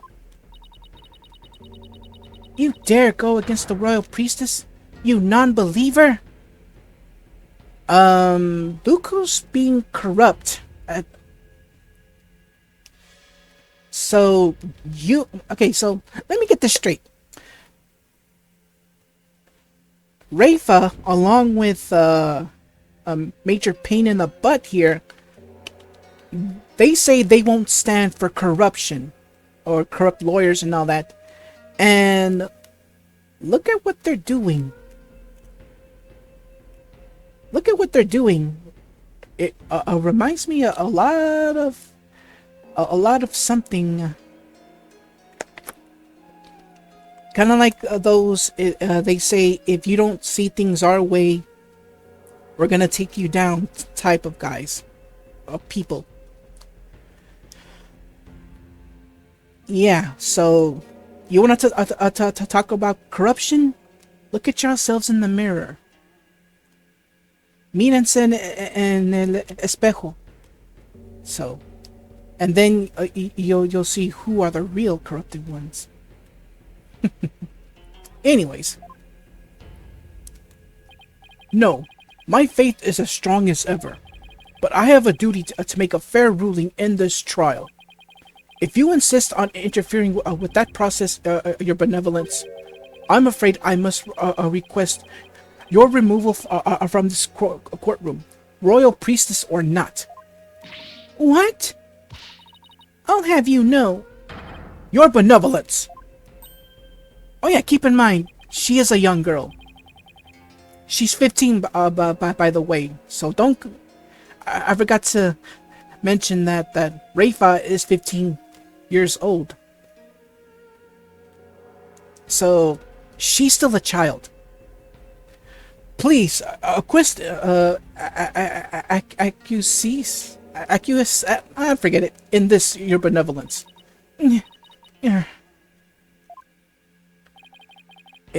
If looks could kill, I won't forget this offense, barbed head. I do not admit defeat. I won't. Bailiff, please see her benevolence out. My Tama will face due retribution in the Twilight Realm. The demons there they'll pluck the barbs right off your stupid head. I hope your suffering will be super duper painful. Like I said, she's just a child, 15 years old. More like if she don't get things her way, well, you know, she freaks out. And I hope they throw you into the lake of burning fire. Yeah, and then, ay, esta niña me desespera. Ay. Anyways, she can be very annoying. Yeah, keep in mind, she'll be very, very annoying throughout this entire game. I guess she's still just a teenager after all. Am I right? Is she really 15? 14, never mind. But yeah, she's still a teenager. And also keep in mind, no one, even in real life, no one is above the law. No one. And this is true. No one is above the law. Just because you're in a position of power does not make you above the law. It does not make anyone untouchable. I mean, come on, even the untouchables aren't untouchable. If you see the movie, you know exactly what I'm talking about. Now then, defense, Mr. Light, was it? That's right, Your Majesty. Phoenix Wright. Of course, Mr. Wright. My apologies. Well, now that we have this newly uncovered fact, I suggest we proceed with arguments. Thank you, Your Majesty. Yes, but do not misunderstand me. This doesn't mean I trust you completely. Oh, you will. In time, you will. I'll be keeping a close eye on you, so don't even think about lying to this court. I understand, Your Majesty. Phew, maybe now we can finally run a real trial. Arguments, Your Majesty? Very well, I accept your challenge. Huh? What's with him? Oh, the look on your face, Mr. Wright. It's just... it's just too hilarious. What's so funny, Mr. Payne? The defense still doesn't get it. The truth he unearthed is going to bury him and his case instead. What do you mean by that, prosecutor? I told you, it's chief prosecutor. Whatever, prosecutor. Yes, because that's the point to focus on right now. The defense is digging its own grave. Consider this, your majesty. Why would the victim, a security guard, point a gun at the accused? Oh? Oh, indeed. Because the accused was about to commit a theft. It's the only logical explanation. What? That does sound pretty logical, actually. It doesn't help the accused's situation at all. If anything, it makes him look even more guilty. Yes, I have to agree. Allow me spell. I think they forgot to add two. Allow me to spell out this truth the defense didn't bother to think through. Mr. Roll came across the accused just as he was trying to steal the treasure. The guard pointed his gun at the accused, and just when the power went out, the accused murdered the victim and hid his body in the treasure room. A hand truck for moving heavy treasure around is stored in the treasure room. The accused would have easily moved the body with that. And after all that hard work to knock down those insights, back to the old familiar corner once more. Mr. Wright, do you have a rebuttal? I'm drawing a total blank here. I hope you're ready to climb that scaffold. I asked you a question, defense. I've got nothing. I can't think of any grounds for an objection. The only thing to do at this point is to ask the defendant himself what happened. But I don't know if Albie will cooperate with me or not. Albie? Will you tell us what really happened? You don't have to say anything, accused. Fall for his evil trap and you'll only dirty your own soul. Albie, you have to tell me the truth. I can't help you unless you do. Mr. Wright, I'm sorry. Why? Why won't he trust me? Is this the end for both of us? Maya, I'm sorry.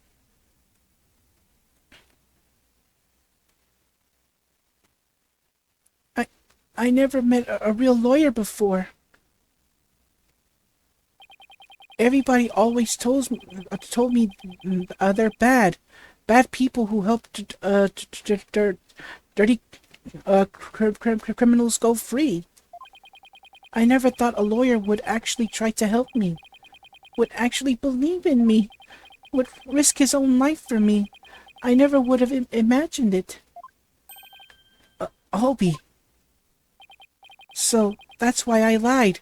To try and save myself. But I'm not going to lie anymore. If you believe in me enough to put your life on the line, then I'm going to believe in you too. What? Allow me to explain.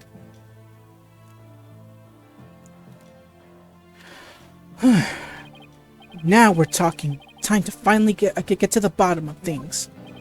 To be honest, I went into the treasure room lots of times to look at the treasure box. Even though the temple told you weren't allowed to go anywhere near it. Yes, I'm sorry. Mr. Roll even saw me once and scolded me. But that box is so beautiful. The way it glows in the dark, I couldn't help myself. Wait a minute.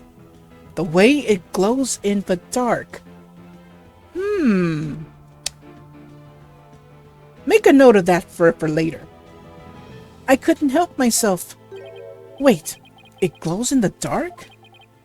That's right. It's covered in this special mineral called fluorinite. I think I said it right. That makes it glow. It's absolutely breathtaking.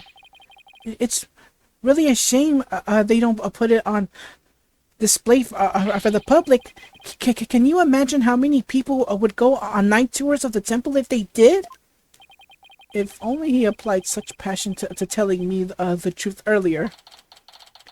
Alright, so the treasure box evidence has again been updated. The murder weapon, it was forced open and its contents were stolen. Glows in the dark.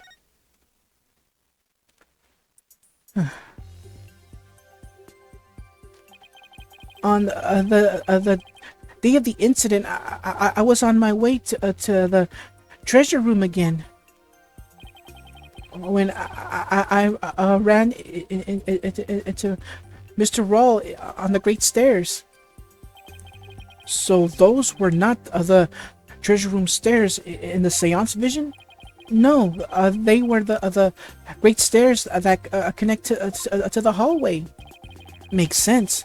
The vision wasn't clear enough to show us what was at the top of the stairs. Alright, so the temple diagram has been added to our evidence. A diagram depicting the temple treasure room area. All of a sudden, Mr. Rowe drew his gun and threatened me with it. I quickly put my hands up. Mr. Rowe, he acted so scary. For some reason, he had his scarf over his mouth. I couldn't see his expression at all. Just then, the power went out. So I took a chance to hightail it out of there. I ran for my life. Even now, when I tried to think back on it, all I can remember are the gun and the piercing look into Mr. Roll's eyes. That must have been when I dropped the notice scroll, which means someone else brought it to the treasure room along with Mr. Roll's body. Did Mr. Roll say anything to you when you ran into him on the stairs? What is it, Albie? I have no idea why, but he asked me a strange question. Did you steal it? He said. What?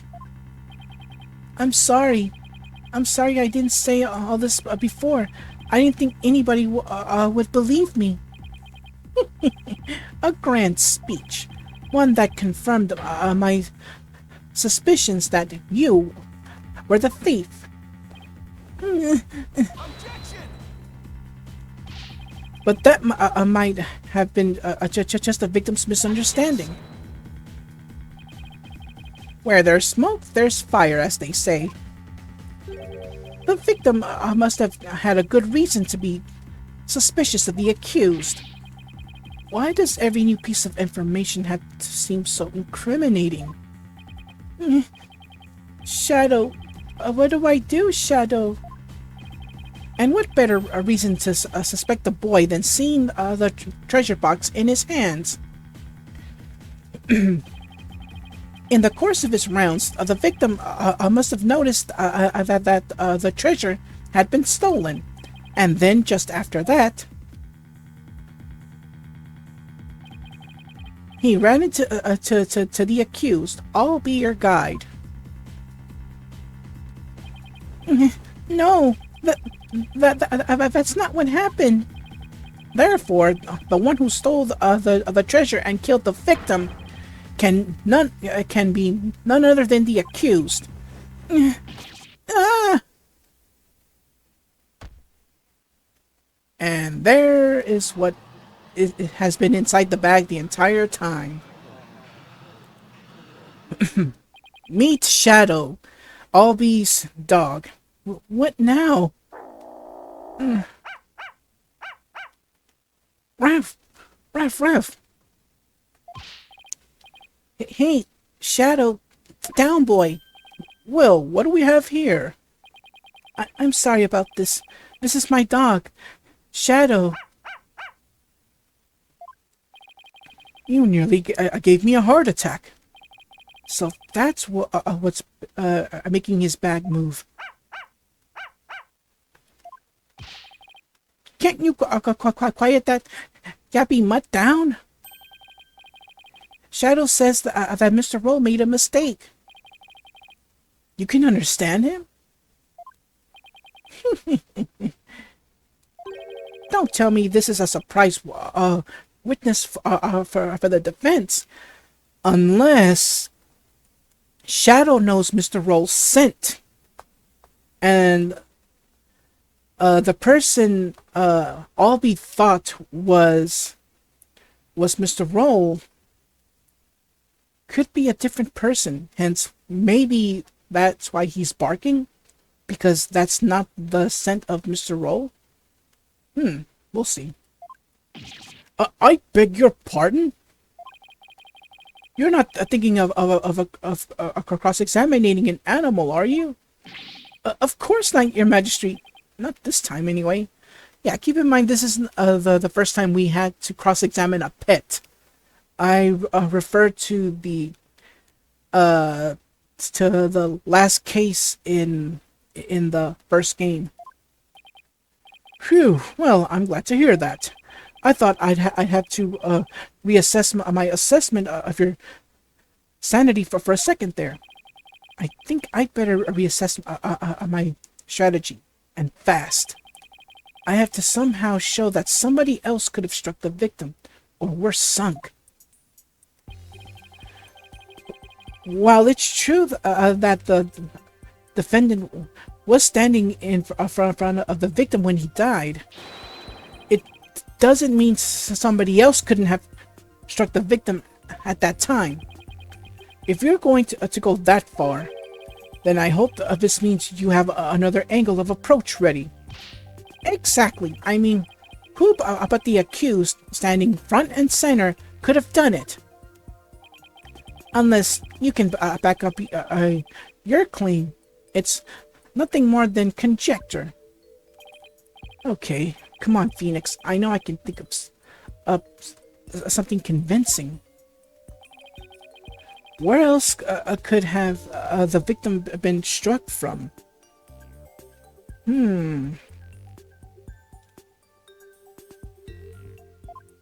Well, the only thing I could think of is, well, behind him, really. With the defense standing in front of the victim, isn't it possible that the victim could have been struck from behind? From behind, you say? I see. Yes, I suppose it's not outside of the realm of possibility. Good. Now at least I have something. I have some breathing room. But who do you suppose it could have been? Oh, the true culprit. Naturally, the one who actually committed the theft and murder. The true culprit, and I suppose you have a true timeline of events to go along with that. I should have known I've had to explain everything. Alright, if we assume the true culprit struck the victim from behind, then that means...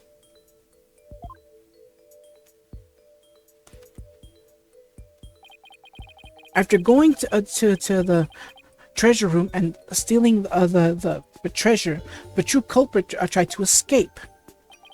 But then Mr. Roll appeared, making his rounds. I imagined the culprit then quickly hid in the storeroom at the other end of the hallway. You're grasping at straws, Mr. Wright. Admit it, you have nothing but baseless conjecture. I'm going to look for something to base it on right now. Albie? When you ran into Mr. Roll in the hallway, was there anyone around the storeroom area? I don't know. There might have been somebody there, but I couldn't see. I was only halfway down the stairs, so I couldn't see the ends of that hallway. I see. Swing and a miss. Oh, Shadow says that someone was there. I see. Thank you for that. Too bad his testimony is admissible. You think this is a joke? Maybe the defendant didn't happen to see this other person. But that doesn't mean that the true culprit couldn't have been there in the hallways. Your desperate floundering is getting hard to watch. But I will enjoy watching you sink. What are you talking about? Unfortunately for you, only the accused and the victim were there in that hallway at the time of the incident. How can you continue to make that assertion? Because there was a witness. A very reliable eyewitness. What? Your Majesty, the prosecution would like to call its witness to the stand. Calling a witness to the stand, hmm? It's been decades since that's happened. And unlike the other defense, you can rest assured that there are no pets involved. That was a low blow. Yeah, you tell him, Shadow. Very well, I'll allow it. And now for something we've not heard in quite some time. Bring the witness to the stand.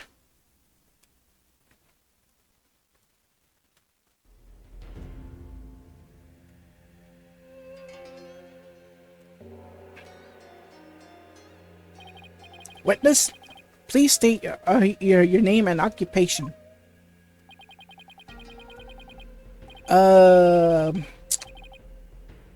Bear with me on this, because like I said, there are some words that I just can't pronounce. I know that there's supposed to be puns or something related, but let me see. Please understand. Oh. Please understand.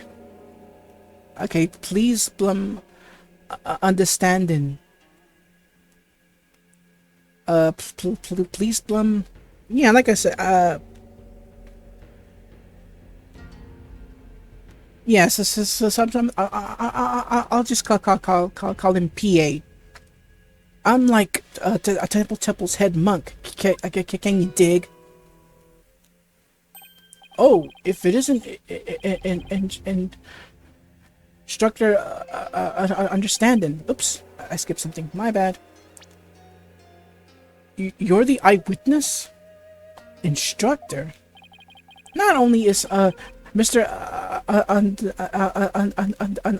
Understanding Temple's head monk, but he's also a renowned the Malin expert. Sorry to have to ask, but what's a Dalmalin?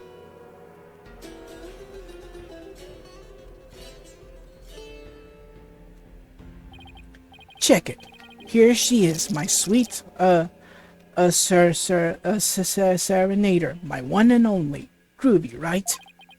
But you heard our sultry sounds once before, brother. When? Yeah, he sings. I'll just let him. Cause I remember correctly. In his testimonies, he will be singing. He even sings out his testimonies. So, I'll just I'll just be silent on that, and I'll read when we get to the cross examination. That's the song from the Dance of Devotion. Right on, brother. The Song of Ceremony. Playing this tune together is a precious gig for me and my girl here, you dig? The Song of Ceremony. The song that was playing at the time of the murder.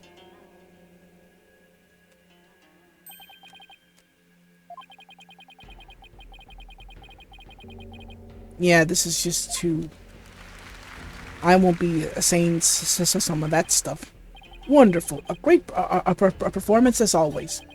This is my thing, you know, my bag. I make instruments speak, baby.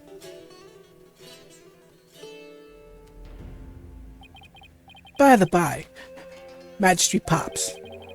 No the Dalman class today. No, I'm afraid this trial has gone into overtime. Thanks to the lawyer over there. The class judge wanted to attend was a Dalmalin lesson? Well, you know, what they say, baby. Never trust the lawyer, man.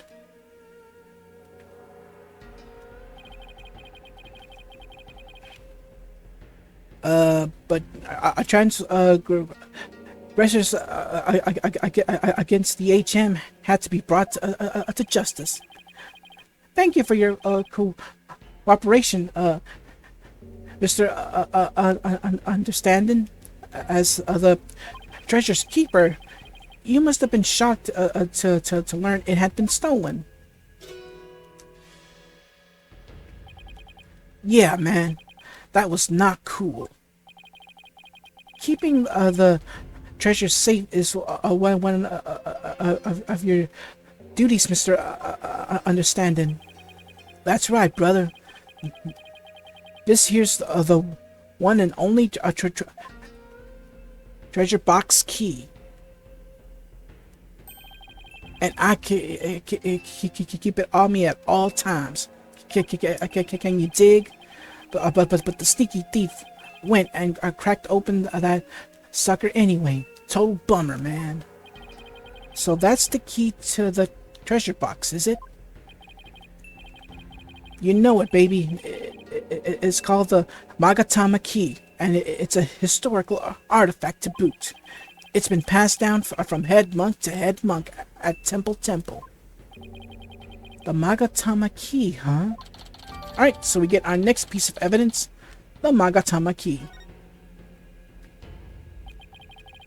And now someone's jacked the treasure on my watch. It's a real buzzkill, man.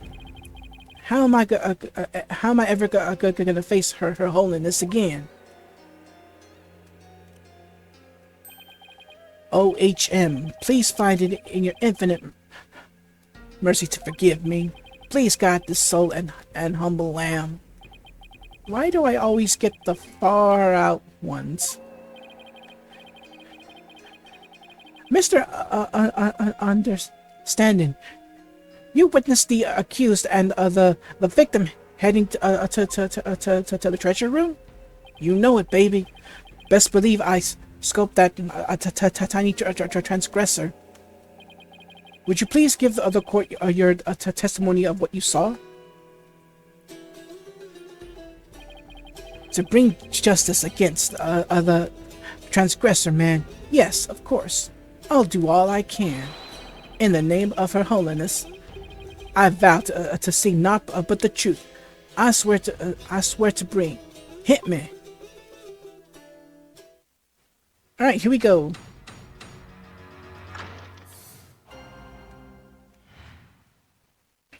What I saw, baby.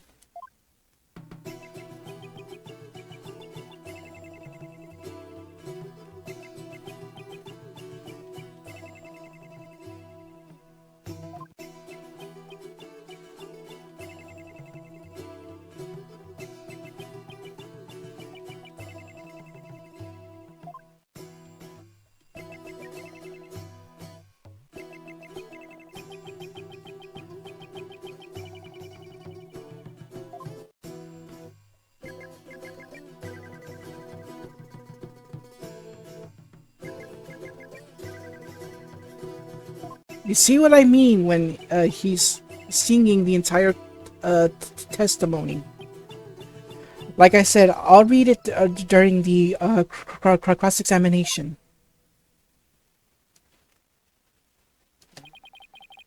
Tell me I was hallucinating just now. Like, can you believe Mr. Rowe bit the big one after that? Harsh, man. I share your sentiments. You were the one who discovered the victim's body. Weren't you Mr. A? Yeah, I'll just call him Mr. A. What? You found the body as well? He really is a key witness then. That's right, brother. After the blackout, I went to reset the breaker and give power back to the people. The circuit box is near my chamber, so I'm always the man for the job. You feel me?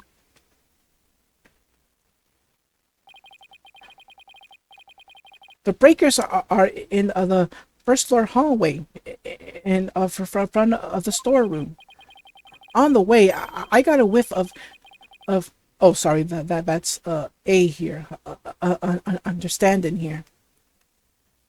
Oh, now I get it now. Please be understanding. That's what he's trying to say. Okay, so please be understanding. Okay. On the way, I got a whiff of something funky. Blood, man. Really harsh, my mellow. I knew something wasn't kosher, so I swung by the treasure room to see what's what.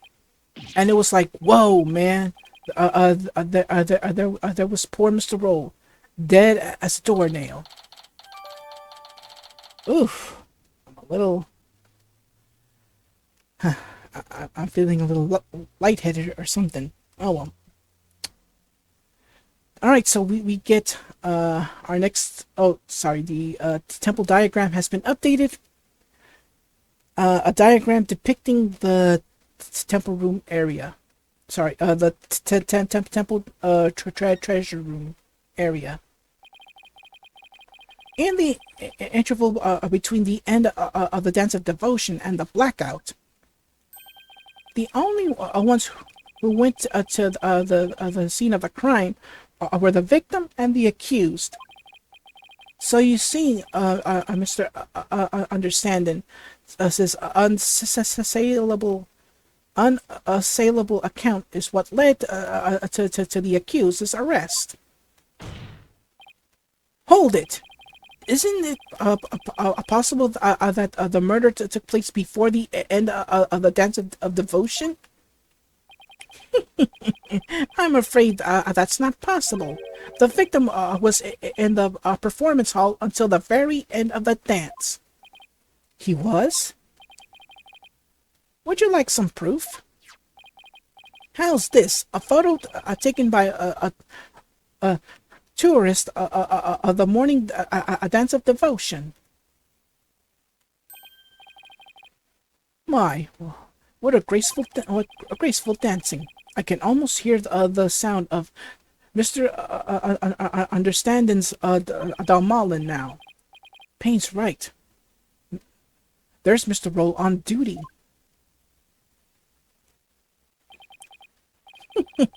Never underestimate the incredible Payne.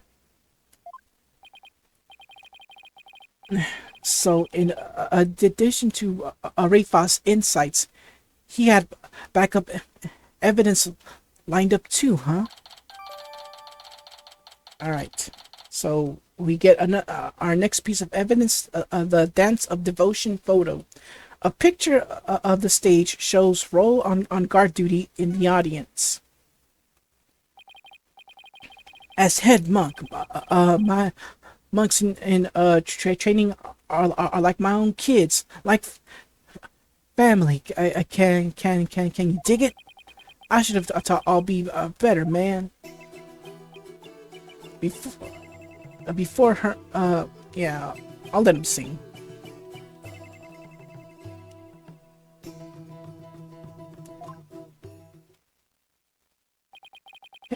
Headmug, understanding, I didn't kill Mr. Roll, so I don't have anything to confess to the HM. What? Bogus little man, your fate this week, like a wet paper bag. Are you feeling me?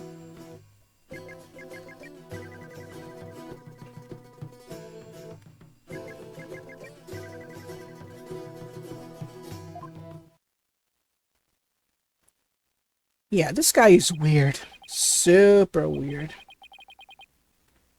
Her Holiness is a magnanimous son. If you confess your guilt, she'll forgive you in the Twilight Realm.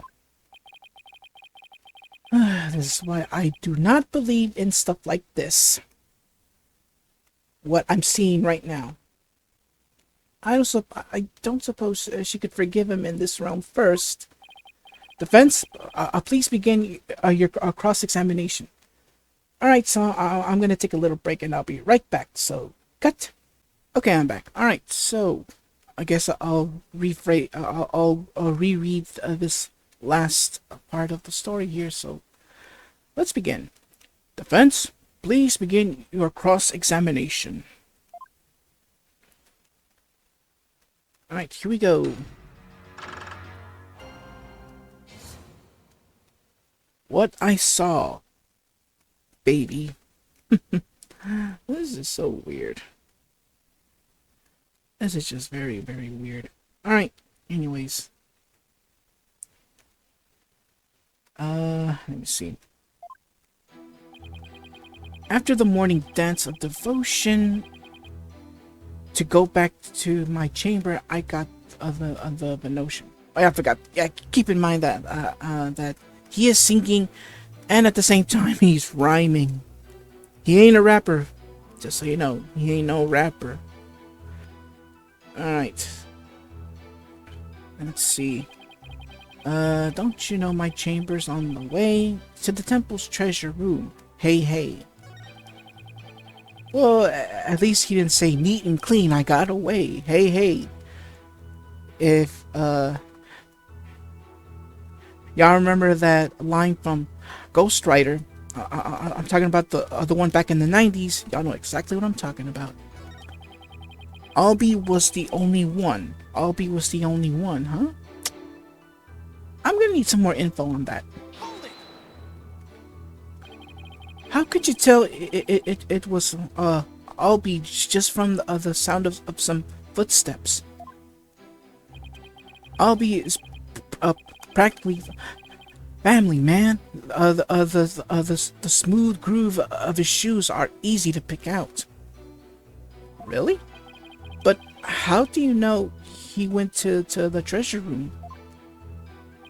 Didn't you think it was possible he went to the storeroom at the other end of the hall?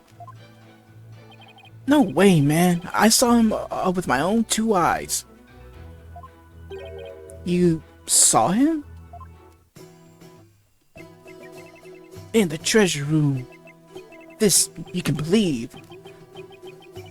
I was about to read my my peepers, but you know, but half of the word. My peepers peeped. The sneaky sneak Albie. That does not rhyme. And tell us where it is you stood when you saw the accused, if you would.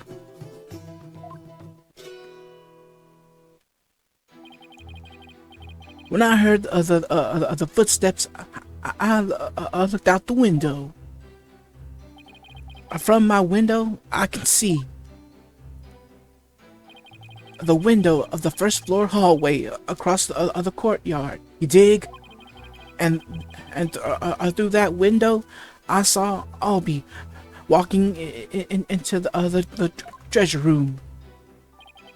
Should I have him add this to this statement to his testimony? Well, yeah. shouldn't. Oh, I mean, why shouldn't I? Let's add let's add that to his testimony. Could you please add that statement to your testimony, Mr. Understanding? You got it, brother. Alright, new testimony. Well, new statement. Through the window, I did spy little Albie with my own eye. Did you now? I'm gonna need some more info on that. Through the window, you say? That's right, brother. There's a courtyard outside the window of my chamber. Across the courtyard, I can see the window of the hallway to the treasure room, man. Judging from the diagram, I guess that's plausible. A view of the courtyard from your chamber? How nice that must be.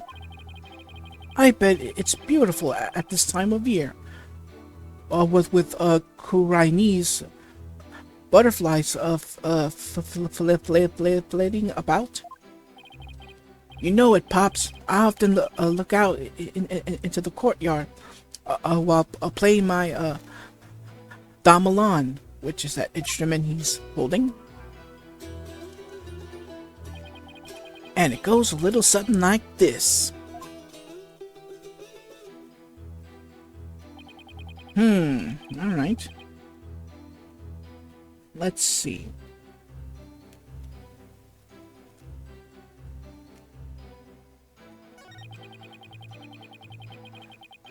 Through the window, I did spy little Albie with my own little eye. Okay then. Let's present something. Aha! A notice from the day of the incident. The defendant's fingerprints were found on it. Through the window, I did spy little Albie with my little eye. But then, something...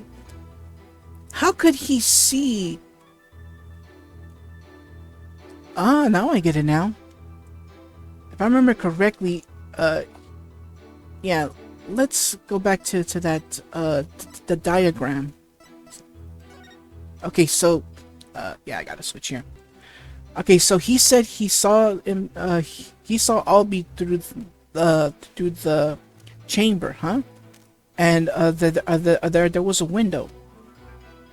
Well, through the, where he can see the treasure room, but the thing is,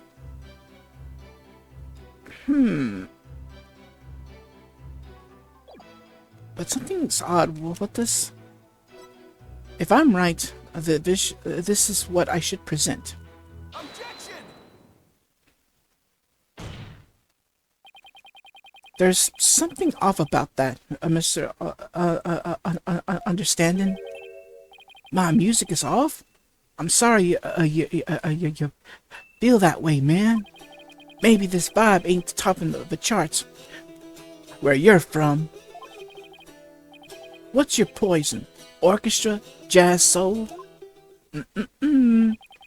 There's nothing wrong with my ears, witness, but something's not quite right with your eyes. Mr. Understanding, you've been lying to this court. Now, why would I lie? I got nothing to hide. Truth and truth alone is all I sing. Lying, y'all? Nah, lying ain't my thing. I contend otherwise. Do you recognize this object, Mr. Understanding? It's a temple notice, man. What of it? In this notice, the following instructions to the temple monks is written. All of the hallway shutters will remain shut for today's dance of devotion. Is this guy quoting Gary Coleman? Seriously? Yeah, even if I did play this game in the past, there were some references that I didn't notice. Yeah, confession right there. What you talking about, Phoenix? I'm talking about the fact that from your chamber, you couldn't have seen anyone going into the treasure room through those shutters. Gah. Looks like you didn't get the memo. No way! I don't believe it, man. If you don't believe it, why don't you read the notice for yourself? Let's see. Something will something for something. Is that your idea of reading? I'm not so hot at reading Kura'inese, man. I usually get one of the other monks to read stuff for me, you know? Doesn't that make your duties as head monk a little difficult? Hey, cut me some slack, man. I only moved to this country 6 months ago. That's quite recent. Oh, sorry. That's quite recent, isn't it? So, how did someone who's only been here 6 months become head monk of a temple? How little you understand. Religious faith I can't be measured in months or years. I've only been an adherent of Kura'inese, Kura'in for 3 months myself. The HM's teachings really spoke to me, prompting me to stay in this country. Or was it the fact that there are no lawyers here that spoke to you? Mr. Payne, I know just how you feel, my man. Her Holiness's teachings spoke to me too. Ladies and gentlemen, I present Brother Dumb and Brother Dumber. Dumb and Dumber. Huh. Well, I know why Payne suddenly became a believer in Kurainism, and could understand and have had an ulterior motive for becoming a believer too. Mr. Understanding, were you really in your chamber as you claim? What? Hey, be chill, brother. Weren't you instead somewhere else? Mr. Wright, what kind of nonsense are you spouting out? According to Mr. Understanding's testimony, he saw Albie with his own eyes. Therefore, is it really nonsense to suggest he could have seen Albie from somewhere else? Well, do you have a theory defense? Do you know where Mr. Understanding was, if not in his chamber? If he wasn't in his room, then if Albie had gone down the hallway towards the treasure room, there are only a few places he could have seen Albie from. I do have a theory, Your Majesty. Let's say the witness really did see Albie going towards the treasure room. What then? The defense proposes this is the only place he could have seen Albie go down that hall, and thus we present. Oh, sorry, I forgot to press the thing. My bad. The only place where he could have saw Albie, well, it's basically right here. It has to be right here, because, yeah, keep in mind, as that notice said that all shutters are closed, so he couldn't have seen anything from up here. Not to mention, wasn't there a blackout? Or maybe, the murder took place before the blackout? So it would have to be this here hallway, but I gotta, just as an in case, legitimate save state.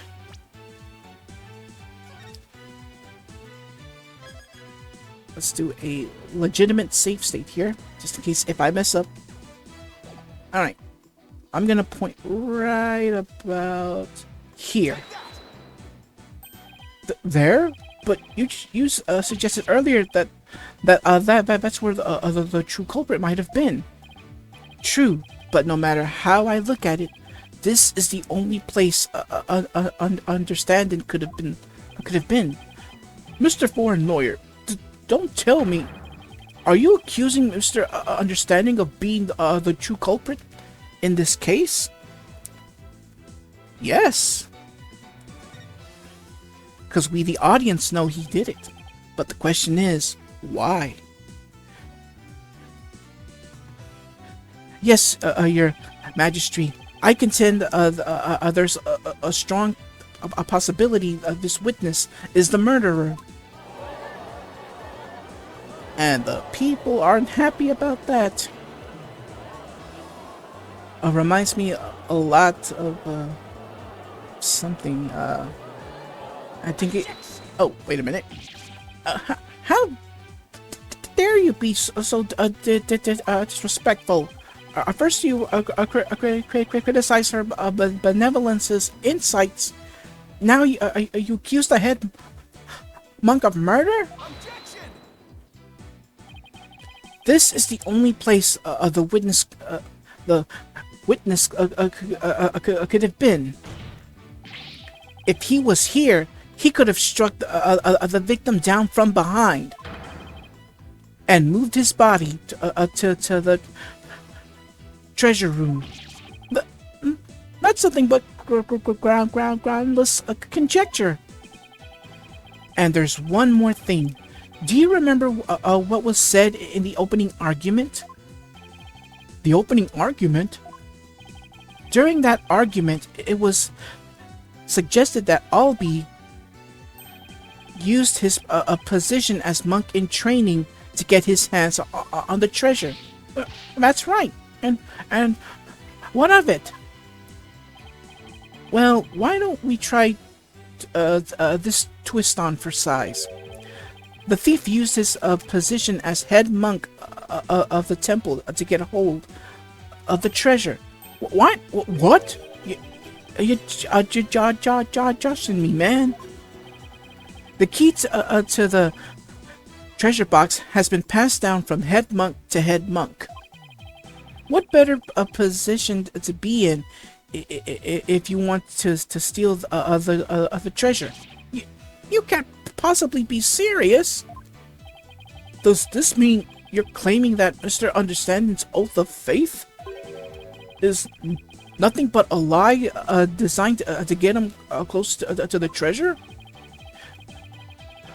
The witness hasn't been truthful in his testimony to this court, so clearly he isn't above lying. Didn't you swear to the Holy Mother that not but the truth would you bring? In light of that, I don't think it's unfair to call your faith into question.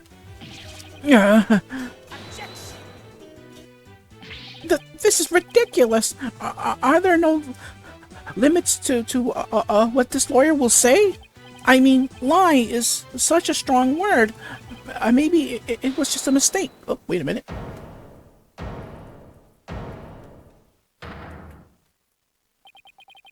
Enough with the nervous wreck routine, prosecutor.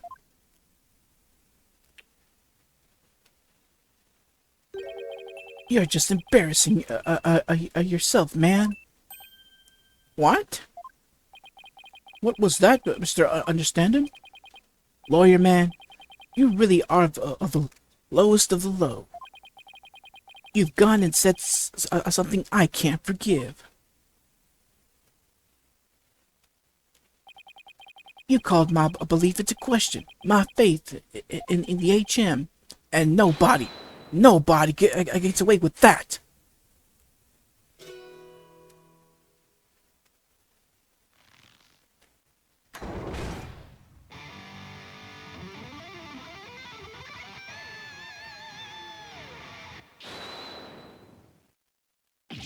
What on earth?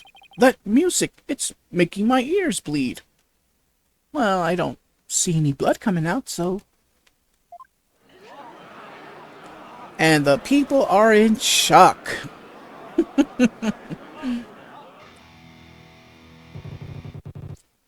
This is the music of my soul.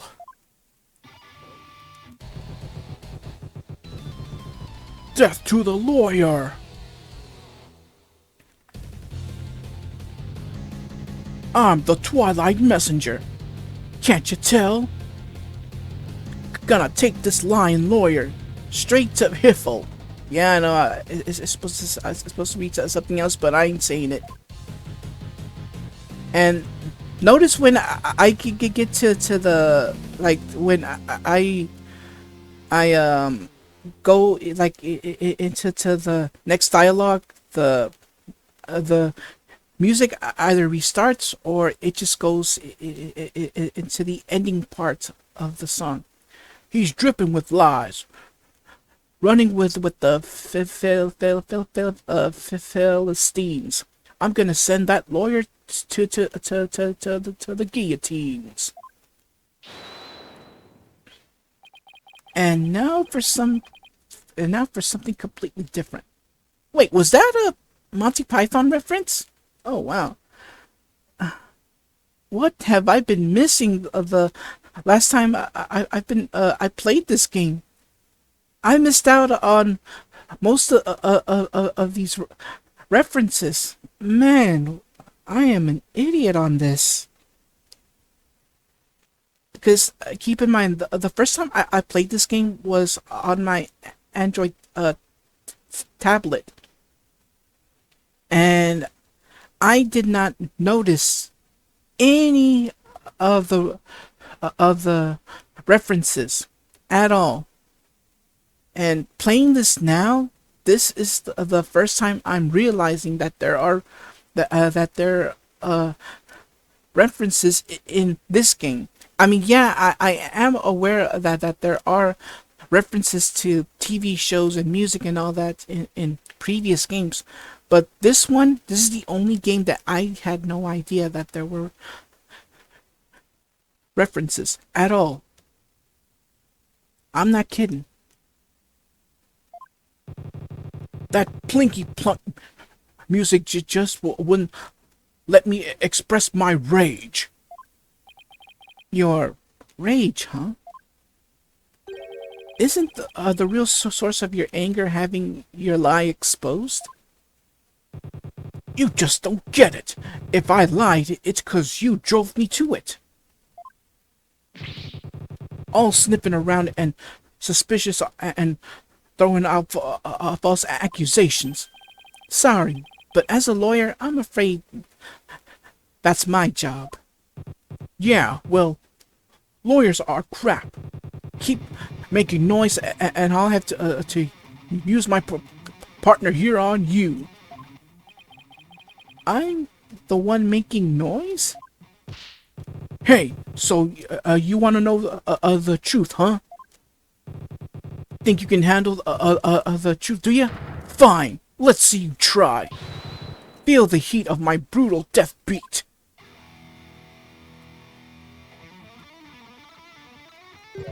Savage, right? Sweating bullets, ain't ya? The screams of my soul are gonna make a mosh pit out of this peanut gallery. Did he really just win the court over with that performance? Yo, geezer, I got something to testify. Get ready for the howling of my soul. I call this chart topper soul screaming truth. Okay. Alright, next testimony.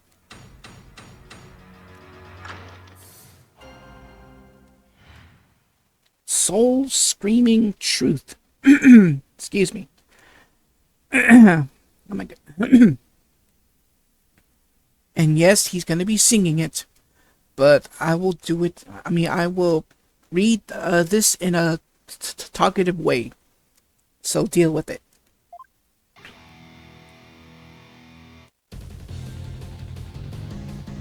The priestess dance had come to an end.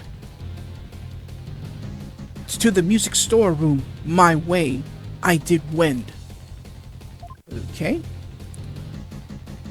Death truth is what you dread. Hear me shred. From my spot in front of the storeroom, I saw all be creeped to the treasure room. And trailing from behind, hound on the scent, I saw Pat roll. After Albie he went. Me and my girl here, innocent and sweet, back by the other storeroom, can't be beat. Then out went the power, ticket to midnight, blacker than blackest black, robbing all sight. Yeah, this is a weird way of rhyming. Wow. Oh my goodness. Yeah, baby, let's see that soul metal flow.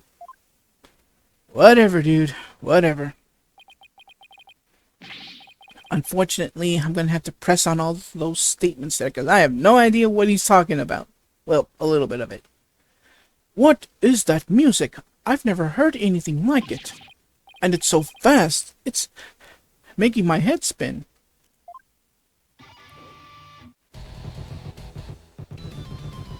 This is the Dalmalin metal. Okay.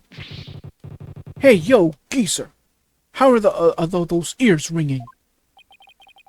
I don't know much about music, but I've got chills, and they're multiplying.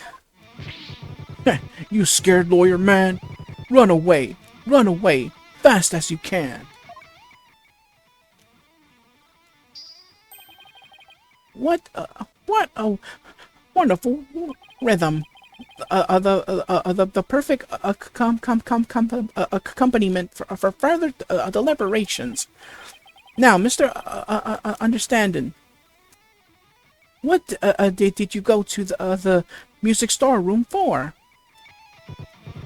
Hey, I went to put my Mullen away. She's my precious partner. Gotta give her a good rest after playing in the right. But then, why did you lie before? Because you send me to Hiffle. Huh? We all know about lawyers and their lying, lawyerly ways. Am I right, people? If I admitted I went to the storeroom, he'd have drummed up a false charge on me. Don't forget that there's a little something called evidence. We're gonna show the proof. And you are gonna be goofed when everything is revealed. I don't want to get straight to... I didn't want to get sent to Hiffle. What do you say? He's right. That so would have happened. Now I see why that DC Act was passed. You feel me, Kura'in? Yeah, you said it. Is it too much to ask for a low-key trial?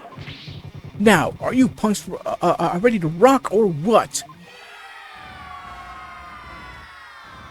Oh, man. This trial is really weird. Well, I forgot how weird it was.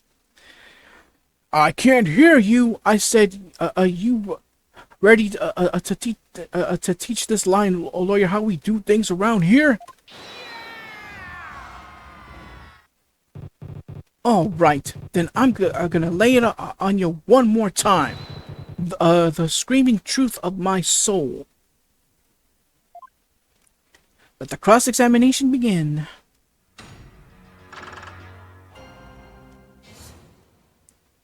Alright, here we go. But I don't have a choice but to press on all statements here. Alright, number 1, let's press. You say you went to the music store room? But how do we know you didn't go to the treasure room to steal the treasure instead? And on what grounds you base that accusation? I got anything to show for it? He's right. I don't really have any proof. And yet... Well, you can't prove that you didn't go to the treasure room either. Seriously? Yeah, everyone went silent. Alright, anyways. You stole the treasure and went and were ready to make your get away when you saw Mr. Rowe. So you panicked and ran into the music store room. Is that right? Again, silence. Why do I feel like I'm being stabbed by icy stares from every direction? This silence is your answer, lawyer man. This audience knows the score. Just what we needed. A moment of silence to bid this lawyer's baseless claim goodbye.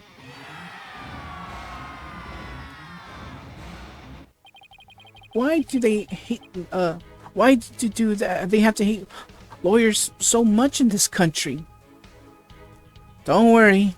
We get to the real reason later in the story. I said it before, and I'll say it again, lawyer man. After the priestess dance, I went to the music store room. All right, statement number 2.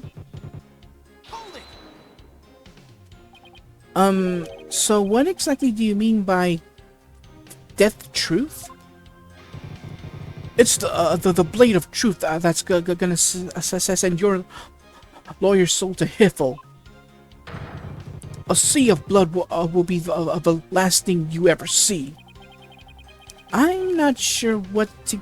I want to get what you're saying. I don't expect a bobblehead like you to understand. Either you get it and you feel it, or you don't. Simple as that.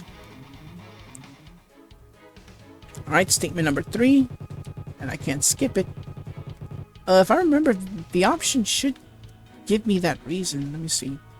Yeah, because there is the option menu. Yeah, I forgot to mention that they are option menus. Test, skip, read. All? Let's see if that works. Alright, changes have been applied. Let's go back. Alright, from my spot in front of the storeroom, I saw all be creeped to the treasure room. Okay, there it goes. Now I can freely, just as an in case.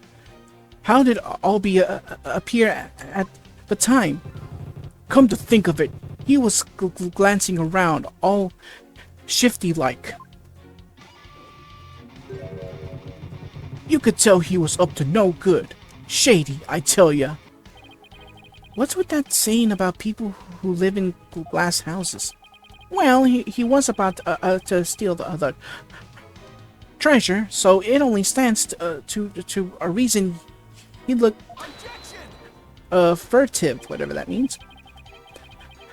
The defendant admitted he was sneaking in to see the treasure box.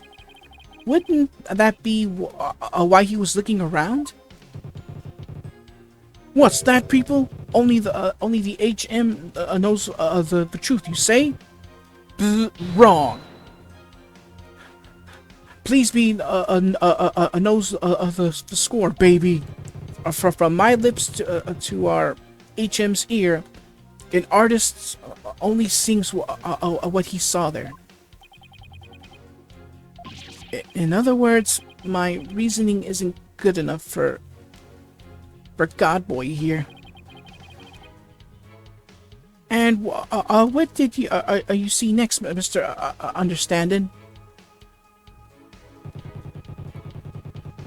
All right, next. Something tells me this is going to be a spectacular waste of time, but what do you mean by hound on the scent? What? You don't get it? It's always the same, y'all. Lyrics question without mercy. The more famous of the song, the greater the controversy. It wasn't your lyrical sense I was questioning. I say hound on the scent, like a hunting dog, 'cause you know, Roll was a guard, and here we go. The inspiration came to me suddenly, like a flash, and that's okay. You don't have to explain your lyrics anymore. Hey, you're the one who asked. I knew I shouldn't have asked, but we have to go through all the statements, unfortunately. Mr. Stand-in, you're still on the stand, so please stick to your testimony. You can explain your lyrics to me later in the Dalmalen class. Fine, have it your way, geezer. The show must go on. Slash and thrash. Alright, so we still got 2 more to go. Alright. What exactly were you doing in the music storeroom?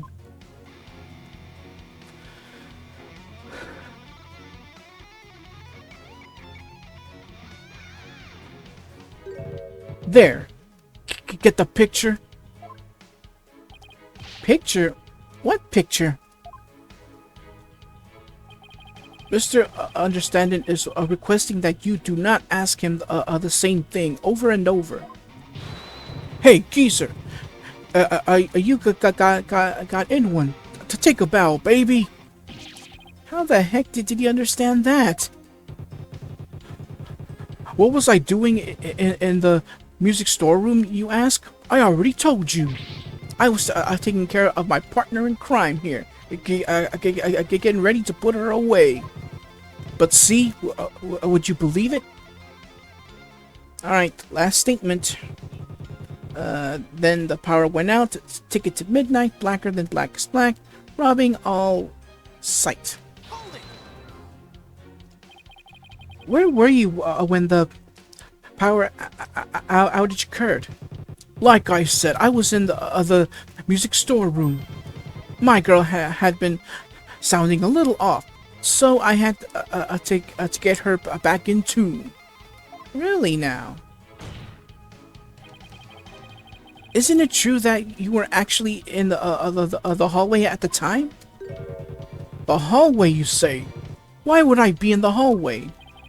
You were waiting for Mr. Roll to come back from his patrol of the treasure room. Now that he'd discovered the treasure had been stolen, you were going to kill him.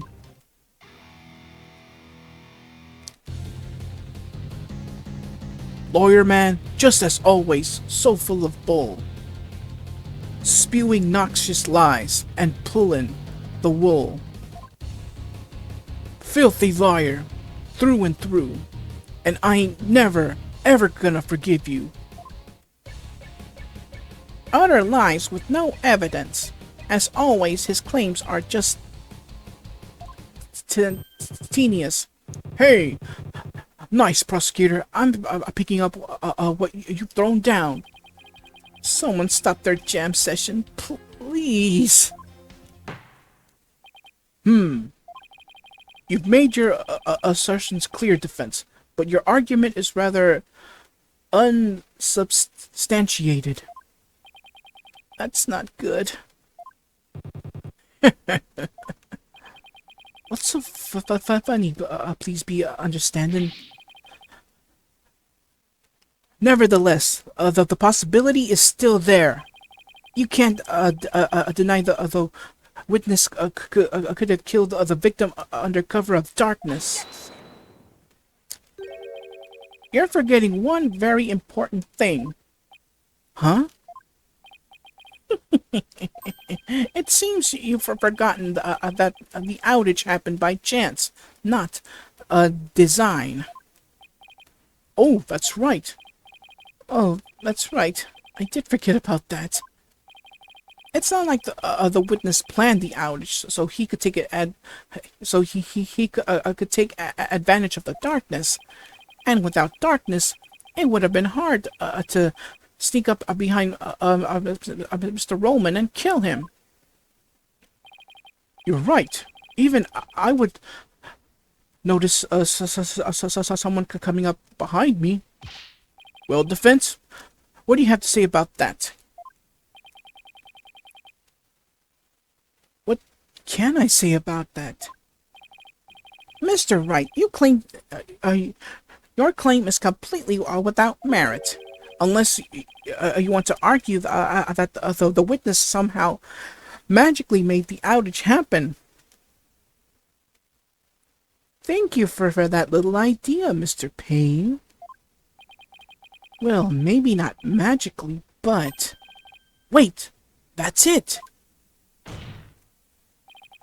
I contend the witness could have made the power outage happen. With no magic necessary. What? You have a theory, defense?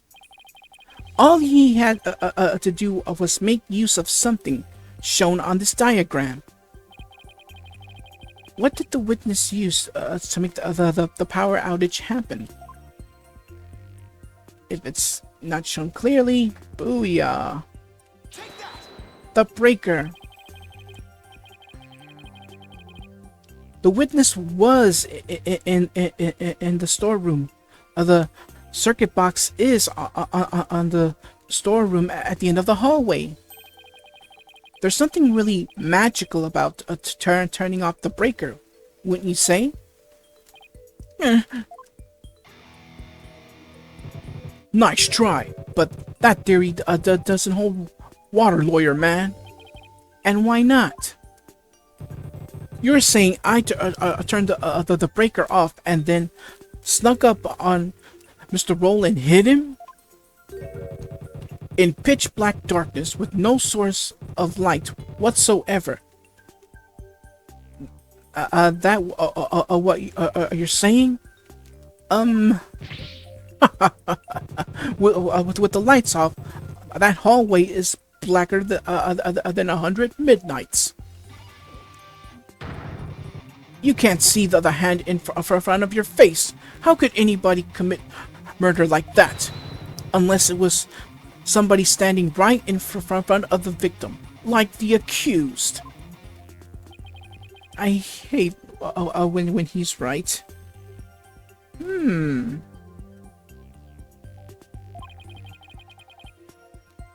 But I can't just let his point stand. Well, maybe the victim was holding something that served as a guide. A guide through darkness? Something? That's more than a little vague, wouldn't you agree? You ain't gonna move this room with a half-baked hunch like that, bro. You gotta hit him hard. Really, make him feel it. You hear me? Just like my verse, baby. Woo! Well, I'm afraid I don't understand the witness's lyrics very well either. But in a trial, your arguments have to be clear and precise. Let's see some of that clarity and precision now, defense. Uh-oh, what do I do? Can you present us something that could have served as a guide through the darkness? Yeah, I can. Keep in mind about a little something, about this treasure box. The murder weapon itself. It was forced open and its contents were stolen. But here's the kicker. It glows in the dark. Have they forgotten about that? Let's present that right now. Oh, right. I have to say I can. Yes, I can. Because there has to be something. Alright, let's see what you have, defense. What could the victim have been holding that served as a guide through darkness? And thus we present the treasure box. I believe the victim was holding the treasure box. Huh? Huh? Have you gone mad? Well, the box glows in the dark, so you could use it as a source of beacon. Well, I guess you're right. But why in the world, but why in the world would the victim be holding the treasure box? Oh, well, because your guess is as good as mine. What is this lawyer talking about? Nonsense and lies yet again. Just give him the death penalty already. Is there no way to win them over? Defense? Are we going to be needing those tongue shears after all? No, your majesty. Yeah, man, do it. Then we can jam out to this lawyer's shrieks of pain. Better get those screams of agony out, lawyer man. While you still have a tongue to scream with. I guess I'd better come up with the reason. No pressure or anything. As to why the victim was holding the treasure box, it can easily be explained as thus. Rain, don't fail me now.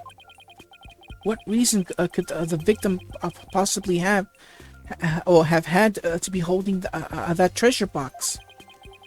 The victim was holding the treasure box because he was the thief.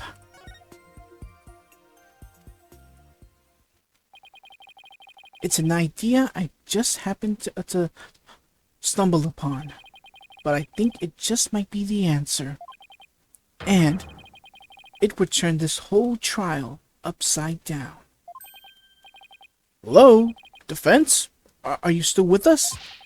Let's hear this easy explanation you promised.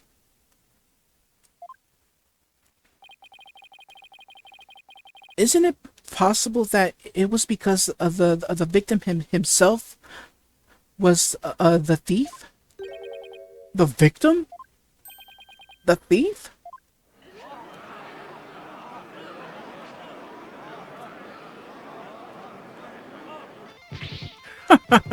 What kind of bull are you spewing now? Your Majesty, this guy's off his rocker. If the victim was the thief, everything we've learned so far would all make sense. And it would give us a completely new way to interpret the victim's actions. After the morning the dance of devotion, Mr. Rowe went to the treasure room. He grabbed the box that contained the treasure and started to take off with it.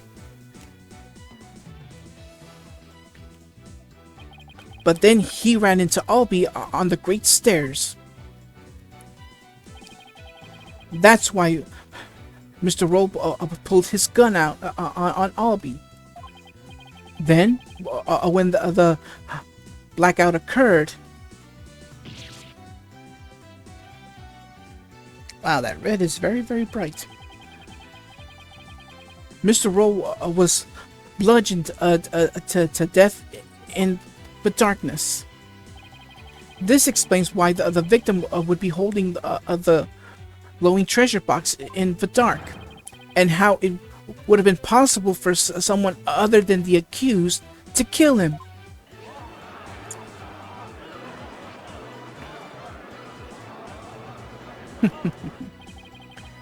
Do you have any idea what you're saying? You're unbelievable, lawyer man. I think you've lost it. That's the craziest thing I've ever heard. Roll, trying to roll the temple? That, a devout believer? That, pious, Kura'in ist? Kura'in ist? I won't allow you to disparage the victim's departed soul with unfounded allegations.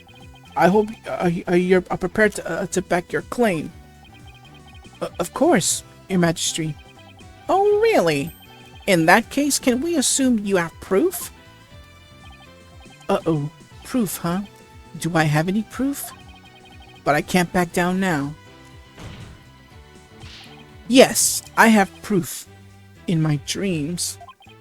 The proof that Mr. Roll was the thief may have been left behind on a certain piece of evidence. Very well. Let's see your evidence and be ready to stand behind it. Footprints, fingerprints, I'll take anything at this point. I need proof. Something that would have been involved with the theft, and that might still have some trace that might still have some trace evidence left on it. What proof do you have that the victim might have been the thief? Let's represent that treasure box. The defense would like to examine the treasure box again. There might be trace evidence on it that would show the victim had held it. Might? You better hope you turn up something more definitive than that defense. Yes, sir, your Majesty. Very well. Bailiff, bring the treasure box. Wow. It's really bloody there.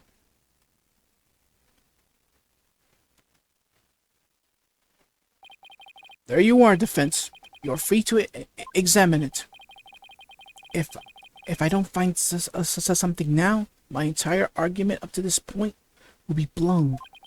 Plus, there's that little a matter of the old tongue shears. I have to find something. I just have to. Now, to make sure I remember how to do this, I can rotate the evidence by sliding the touch screen. I can zoom in and out with the sliders on the left too to get a better look. And if I ever get too turned around, I can always touch reset to return things to its initial state. I'd better search every inch of this box carefully and touch anything of interest to check out in detail. Alright, so... Okay, so with the D-pad, I'm able to move everything around. And with the analog, I can move the cursor, which makes... Well, truth be told, it does make things a lot easier. Alright, well, so let's turn this back to how it was. Oh yeah, okay. First off, let's examine here.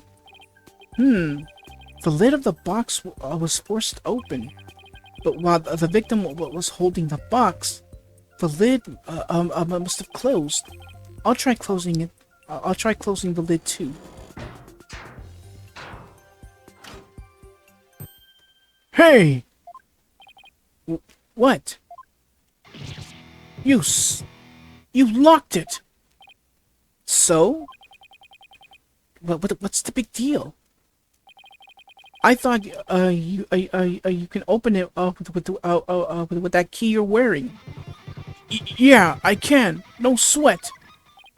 Then why is there a bucket load dripping off of you over there? I think I'd like to open this box back up again. Could you lend me your Magatama key? Sure. Okay, let's see. Where's the keyhole? Well, it's it's the Magatama key. So wouldn't it go in the hole above the Magatama mark?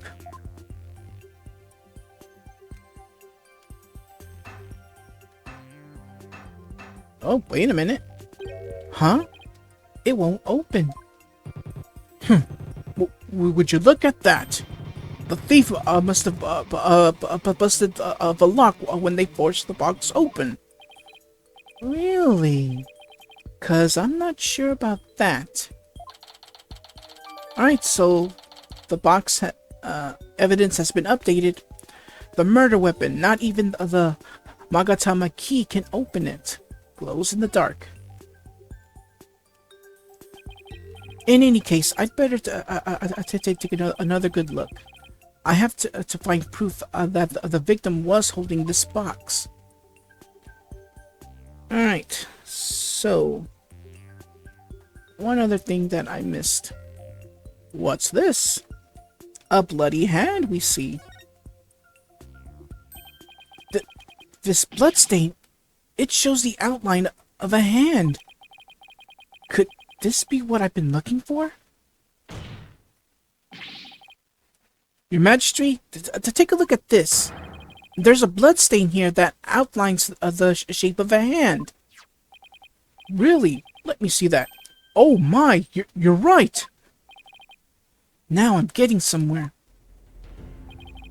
I believe the bloodstain is an outline of the victim's hand as he was holding the box. What?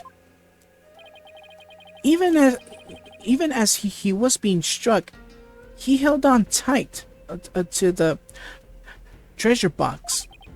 After all, he'd gone through a lot of trouble to steal it. The blood from his head wound splattered across his hand and onto the box. Your Majesty, don't let yourself be taken in. It's just more of his lawyerly deceit. What do you mean? Mr. Wright, where is your proof that the outline is that of the victim's hand? What? I should have seen this coming.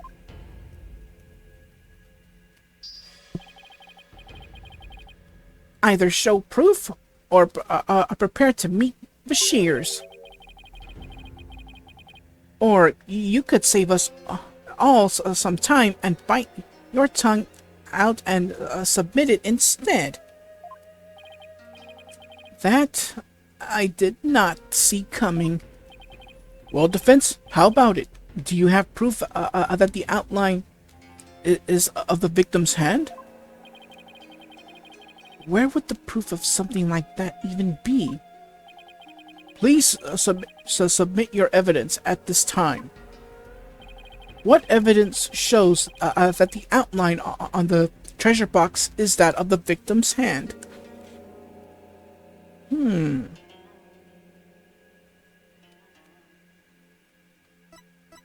Let's present something here. The Dance of Devotion photo. But first, let's have a look-see at it. Switch. I'm still not seeing it, but...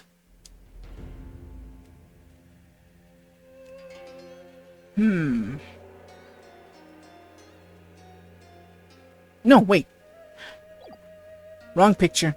Let's go into the crime photo. Here we go. Aha! Take a look at what we have here. Do you see that red blood on the victim's gloves? I sure do. Let's present that crime photo. Let me switch back. Here we go. I got it. This is the evidence that's going to save my beloved tongue. Mr. Payne, despite your claims about my forked tongue, it just so happens I have the proof you require. You do?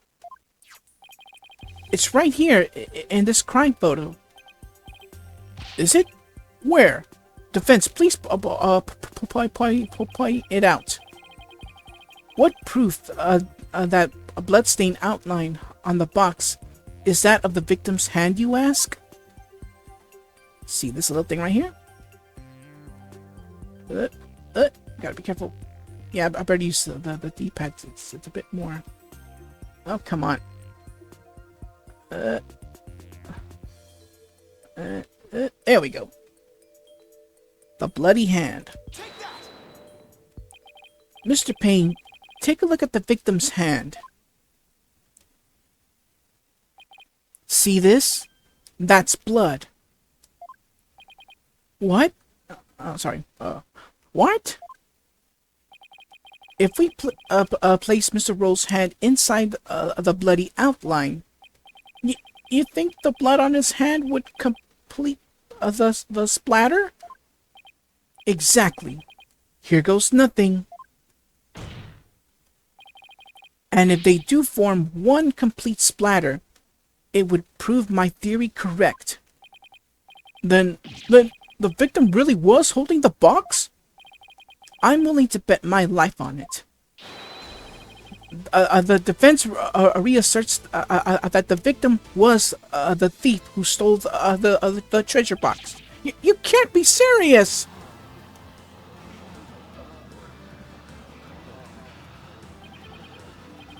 I protest. There's no way they would ever match up. I assert that it's patiently impossible for... Ow! Talk about tongue karma. Sounds like he just bit his. What's the matter, Mr. Payne?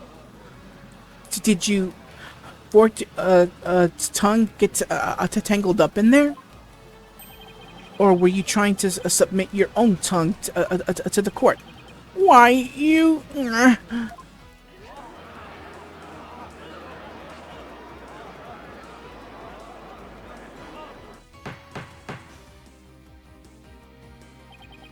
I can hardly believe it.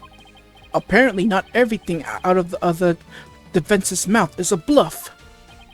Of course not, Your Majesty. This tongue doesn't lie. And I'd like to continue to use my tongue in the future, too.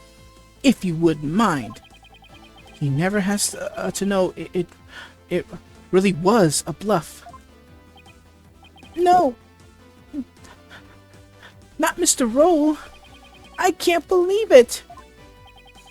I'm sorry, Albie. I know it's upsetting news.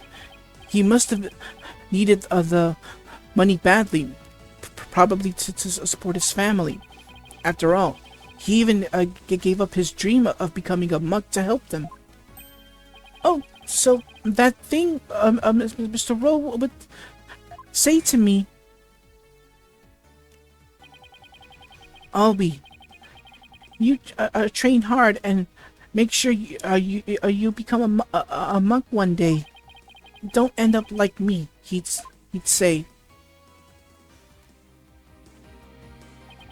Yeah, he was probably warning you not to end up a thief. Mr. Roll.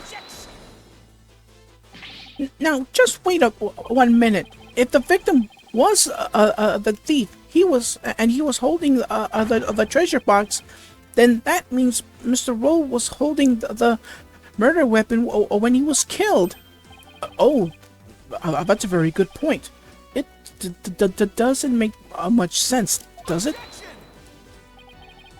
If the victim was holding the treasure box, it could have been the murder weapon. Which means the real murder weapon must have been something else. The real murder weapon was something else? The blood was thought to have gotten on the box when the box was used as a weapon. But it turns out that wasn't the case. The blood splattered on the treasure box the victim was holding when he was struck with the real weapon. That's what really happened. Isn't that right, Mr. Understanding?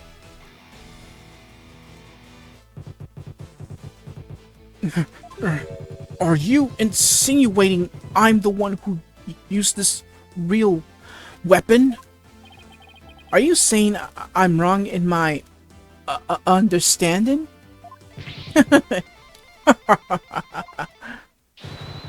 You got me riled up, lawyer man. I feel a song coming on.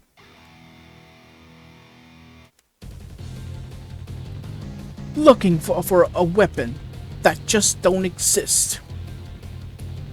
Pathetic lawyer man. Drop me into the abyss.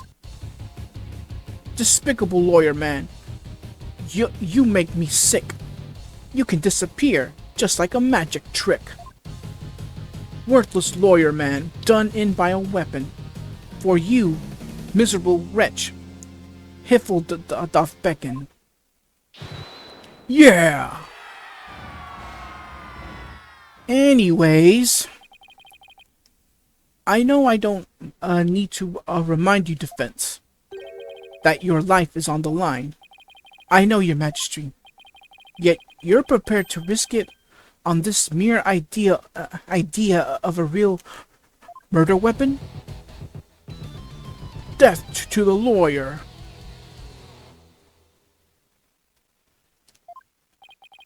This is it, the moment of truth.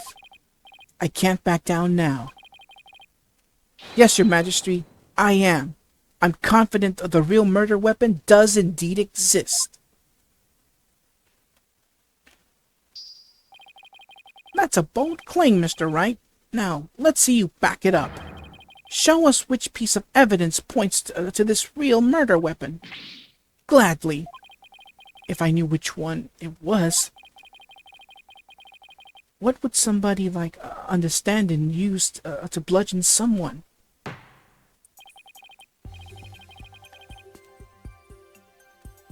Now then, defense, please submit your evidence to the court. Yeah, let's see it, lawyer man. Let's see this thing that shows the real murder weapon you say I used. And I think I know just what that something is. I mean, if we actually had it, but the only thing we can show is via a picture. And thus we show the dance of devotion. Yeah, because think about it. We're looking at it right now. The actual murder weapon. But since it isn't in our court record, we're going to have to use the next best thing.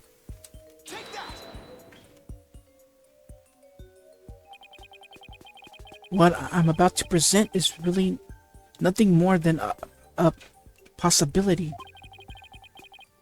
But this thin thread is all I've got. Allow me to direct the court's attention to this photo of the morning dance of devotion.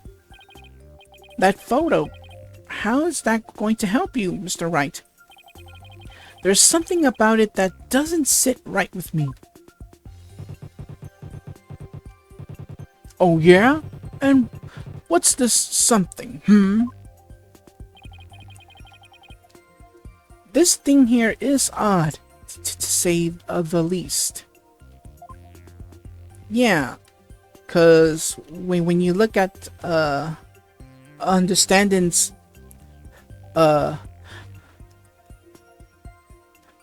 medallion, it's quite different than what we're seeing now. So I'm gonna point it.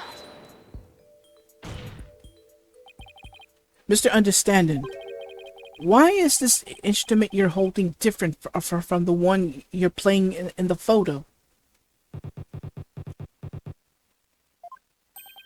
Would you look at that? They're completely different shapes. I believe you said your Dalmalin was your one and only. Well, Mr. Understanding, what do you have to say to that? I got nothing to say. Then allow me to answer for you. They're different because the one in the photo is no longer in playable condition.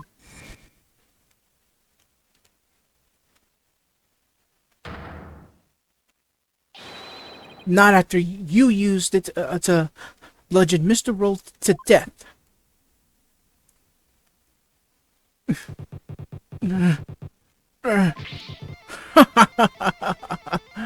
My old partner wasn't doing so hot, so I brought her sister along, that's all. Not a big deal, lawyer man. In that case, please submit that old Dalmalin to this court as evidence. Too bad. You're too late. I got rid of her yesterday. You what? Burned her up with the rest of the trash. Ashes to ashes, baby. No! He's already destroyed the evidence? And I see more trash right here in this court that needs to burn in the fires of Hiffle. Lawyer trash. Now there's no proof to show. Oh, come on. That was pathetic. Your agony can sound better than that. Where's the great scream of yours? This can't be how it ends. I think I've heard enough. It seems the defense is unable to produce the evidence it needs to prove its assertion. But Your Majesty, that's only because the witness destroyed it. Evidence is everything in court. Don't tell me you've forgotten this most fundamental principle of our profession. Without a sufficient proof, your claim that Mr. Understanding is the murderer is no more than conjecture.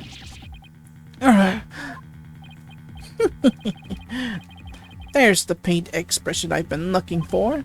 By the way, there seems to be one more thing you're forgetting. What is it now? You accused Mr. Understanding of being the thief, but the real thief turned out to be the victim. Uh-oh. And with that, Mr. Understanding, a purported motive of her murder goes out the window. Ah! Great point, prosecutor. You tell him. If I had been there, I would have just collared Roll and gotten the treasure back. There wasn't any reason for me to kill him now, was there? There's no good counter-argument to that. It sounds to me like Mr. Understanding has been completely wrongfully accused. Unfortunate as it may be, I think it's time to hand down the verdict in this case. Not good, not good. Defense, I trust you understand what you yourself will receive for taking on this case.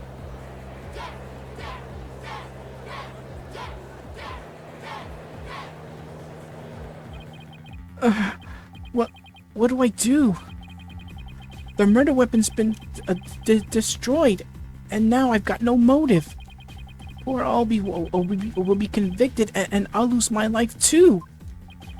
Mr. Wright, you've wasted this court's time and disparaged everything we hold sacred. We should charge you with lese majesty in addition to the crime of abetting the accused. Yeah, you should pay for desecrating my good name. Bye-bye, lawyer man. Time for you to do some repenting in the Twilight Realm. This guy is guilty as sin. I just know it. He must have had some reasons to kill Mr. Rowe.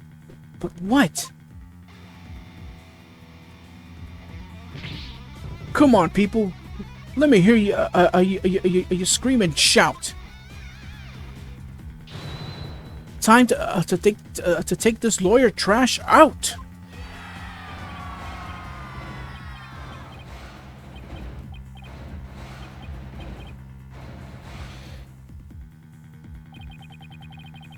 The thing to do at a time like this is to turn my thinking around. I shouldn't be trying to figure out what understanding motive was. I should be thinking about what kind of situation would give him a motive.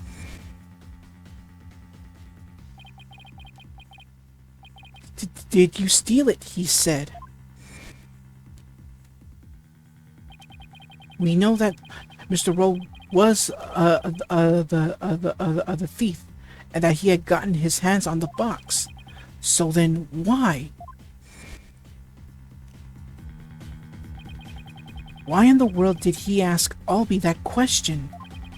What about the treasure box would have prompted him to... Yeah! Defense, what's gotten into you? Now I get it. Now it all makes sense. Like, Palunka, man. What you trying to say? Muttering and squealing to yourself? Sounds like you've knocked something loose upstairs. Your Majesty, please hold off on your ruling for just a little while longer.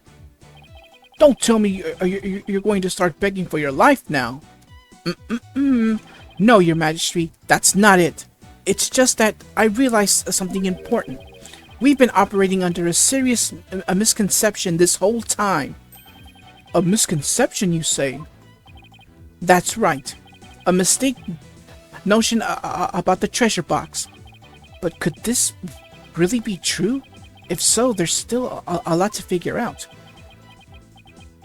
Very well. Let's hear what you have to say. Thank you, Your Majesty. Your Majesty, this is just more of his nonsense. He's just stalling for time.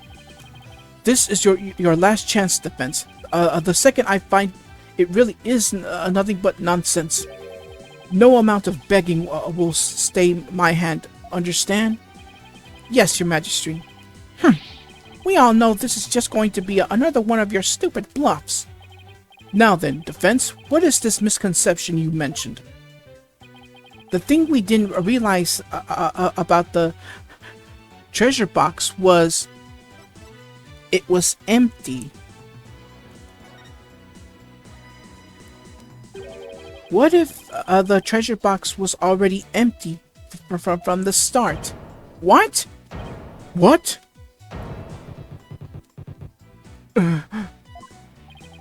Please recall that when Mr. Rowe ran into Albie on the Great Stairs, he asked the boy a question. Did you steal it? He said. Also, recall that Mr. Rowe was holding the treasure box at the time. So why then did he ask Albie the question that he did? That is a bit peculiar, isn't it? Not at all, Your Majesty. Not once you realize that. By the time Mr. Rowe got to the treasure room, the treasure box was already empty. I beg your pardon? Mr. Rowe suspected that Albie had gone to it first, which is why he confronted Albie when he ran into the boy on the stairs. But how would the victim have known the treasure box was empty? He didn't have any way of opening it. Once a year, the victim had the duty of carrying the treasure box to the palace. Oh, this is I'll be talking. He was so proud when he put in a charge of guarding the treasure box. He even got to carry the box to the palace for the New Year's rite.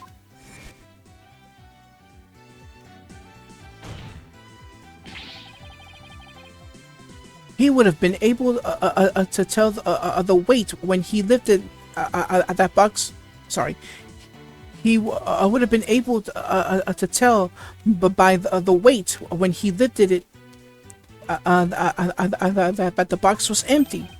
Ah, I see. Yes, I suppose he would have been able to tell, wouldn't he?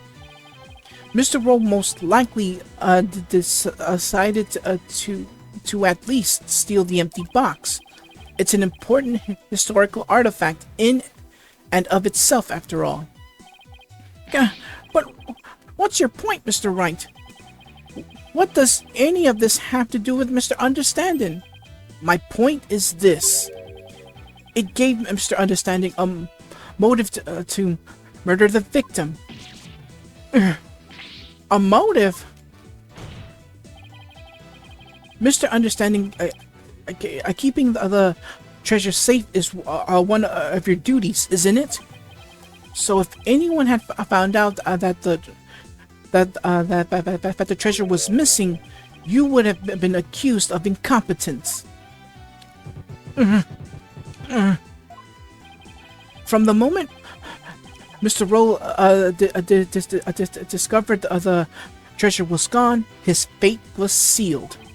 Because you decided then that he had to be silenced forever. But that's absurd!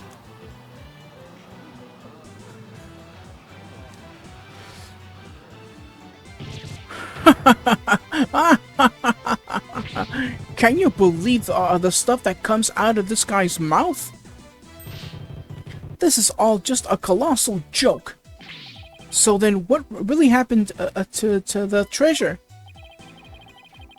It had to have been stolen long before this incident occurred. By Mr. Please be Understanding himself. Mr. Wright, will you stop at nothing to accuse Mr. Understanding? Your Majesty, please don't listen to these trumped-up charges. The defense is grasping. The treasure box can only be opened with the key Mr. Understanding holds. Who else could have stolen the treasure? As I said, the accused stole the treasure by forcing open the box. Your Majesty, I call for a swift ruling. I'm not ready to give my verdict yet. What? The defense has successfully represented a new possibility in this case. Yes, finally, a tiny shred of hope. Mr. Understanding, would you care to make any statements in response to the victim's, to the defense's claims?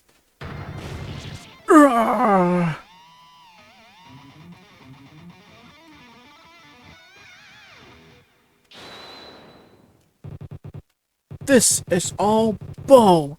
My noggin's a rage cage and is ready to explode, baby. Instructor Understanding, please calm yourself. I'm not gonna take it. No, I ain't gonna take it. I dutifully watched over that treasure with pride. Now I'm getting accused of stealing it. This lawyer is a lying scumbag. You better believe I got something to say. Open your ear holes, sheeple. Let's rock. Death to a lying lawyer. Alright, final testimony. Whew. Alright, here we go. Steal the Founder's orb? Me? I did it? This lawyer's insults know no limit. At this time, I guarded the orb faithfully. Sacred duty to the HM, easy to see. Hands unclean, the accused did the deed. Forced the box open, no key did he need. Lying lawyer, condemn him to hippo. Kick him, throw him into a prison cell. Okay. Alright, we've now heard from both sides.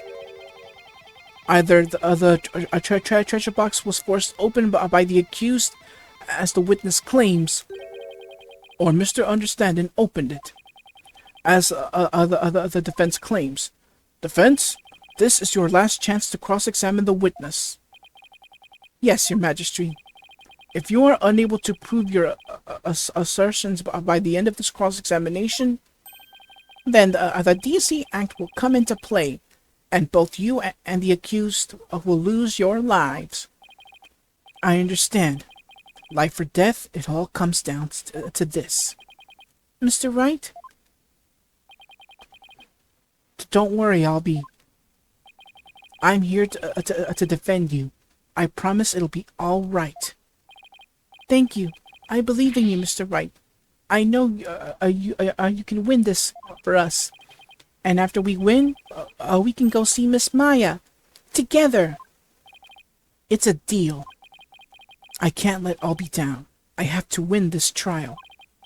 Somehow, I have to prove that only Understanding could have stolen the treasure. Do your worst, lawyer trash. This is your requiem. The last song you'll ever hear on this mortal coil. Alright, here we go.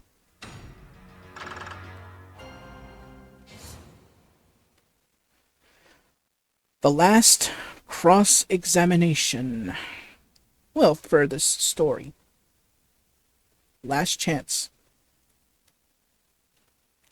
Here we go. Alright, no, not that one. No, not that one either. Hands unclean, the accused did the deed. Forced the box open. No key did he need.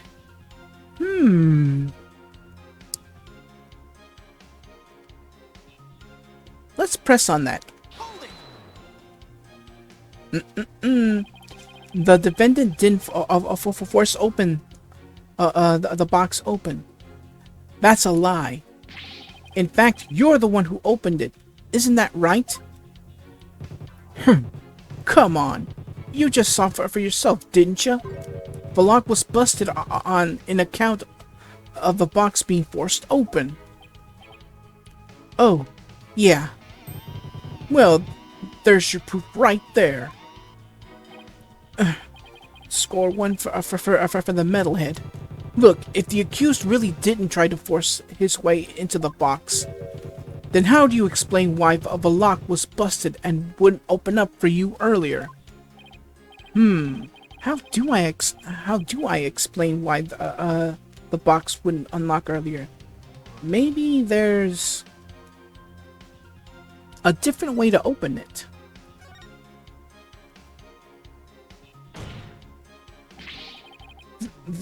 There's a different way to open the box. Huh? What are you talking about? There's a secret trick to opening it to protect its contents from being stolen.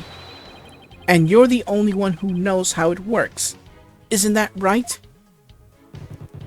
Are you for real? You've been you've been watching too many movies, lawyer man.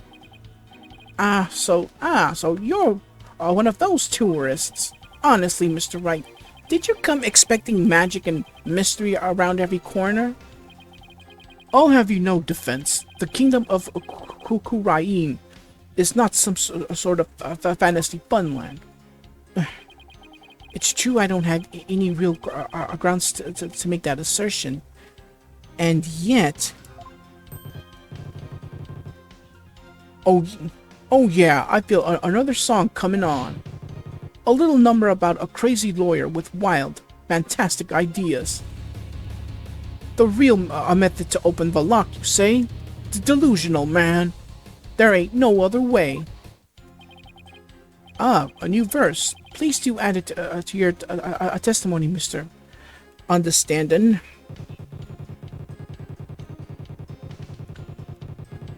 Alright, so the real method to open the lock, you say? Delusional, man. There ain't no other way. Let's press. Delusional, am I? We'll see about that. Wild ideas. That's called a delusion. Mixed up lawyer, drowning in confusion. Indeed, the defense's sinful wrongdoing has made him lose touch with reality. Let's hear it. What it'll be for the sinner's flight of fancy. Nothing, because I'm not the delusional one. I just know that there's gotta be some secret trick to opening the treasure box. Oh, really? And where exactly is this secret hidden? The secret is obviously hidden in... The key? Yeah, I don't know why I said it as a question. There's obviously some secret hidden in the key. I'd like to examine it, if you please. You don't know when to quit, do you? Here, go ahead. Examine it all you like. Nothing. I don't see a thing. Well, defense, what have you discovered? I'm afraid I haven't discovered anything, Your Majesty. Here, I'll return it now. I told you, didn't I tell you? Yes, you told me. There's just no reasoning with this man. The accused forced the lock open. There's no other explanation. That's right. He desecrated the box by opening it without using this Maitama key. Wait, what did he just say? I'll sing it as many times as I have to get it through your thick lawyer's skull. Only the Maitama key unlocks the treasure. Force it and re-act the founder's displeasure. Yeah! For the forgetful defense's sake, could you please add that to your testimony? If I have to, carve it into your brain, lawyer man. Only the Maitama key unlocks the treasure and force it and reap the founder's displeasure, huh? Well, if there's a Maitama key, then what about that other key? Of course, I'm talking about this. The Magatama key. Objection! Just a minute, Mr. Understanding. You just called your key the Maitama key, didn't you? But didn't you originally say it's called the Magatama key? The Maitama key? What's that? I don't know, Your Majesty, but apparently it's a rather crucial question. What? What's the big deal? So I said it wrong. So what? Simple split of the tongue. An A for effort, Mr. Wright, but your grandstanding betrays your desperation. I'm afraid a small slip of the tongue like that adds absolutely nothing to your argument. What say you, defense? Is it an important detail? Judging by understanding's reaction, I'd say it's everything my argument needs. Yes, Your Majesty, it's very important. This key is apparently not the Magatama key, but rather the Maitama key. And I believe this discrepancy holds great significance for the defense. Nah, man, it's just a meaningless mistake. Insignificant. You're riding the crazy train to nowhere, lawyer man. Yeah, another reference. I see it. Your Majesty, please don't pay the defense any heed. It's all nonsense. To tell the truth, I'm not really clear on what the defense is driving at myself. However, I am eager to find out. What? Defense? You will explain yourself to like your life literally depends on it, because it does. Now then, is the name of the key an important detail? Yes, it's an absolutely important detail, I think. Because the Maitama key is connected to the Founder's Orb. I see. Very well. In that case, please show the court the grounds on which you are basing this claim. The grounds, Your Majesty? You can, of course, show grounds, can you not, defense? Of course. What else can I say? I have to come up with something, anything, even if it's just a bluff. The Maitama key. Maitama. There has to be something somewhere that ties Maitama and the orb together.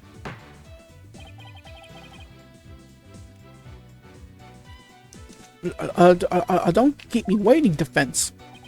What evidence shows a connection between the Maitama key and the Founder's Orb? And thus we show something that we were given at the very beginning of the story. The Song of Ceremony. The song about the Founder's Orb, sung during the Dance of Devotion, includes an English translation. Thankfully, there's an English translation to it. When Dragon and Tiger battle, the Founder offers divine protection. When the butterfly embraces the Maitama, the favor of the orb is bestowed. So, let's present it, shall we? What's that? The Song of Ceremony? All this time, the answer was right there in front of me. It's right there in the Song of Ceremony performed during the Dance of Devotion. Your Majesty, the Song of Ceremony tells of the treasure of the founder of Kura'in-ism, but hidden within its lyrics is the secret behind how to really open the treasure box. Oh, holy mother! Keep in mind, they were said separately, so... But how can that be, defense? The Song of Ceremony contains the following lyrics. When the butterfly embraces the Maitama, the favor of the orb is bestowed. I believe the Maitama here refers to the Maitama key. Well, yes, it is the same word, but that doesn't mean...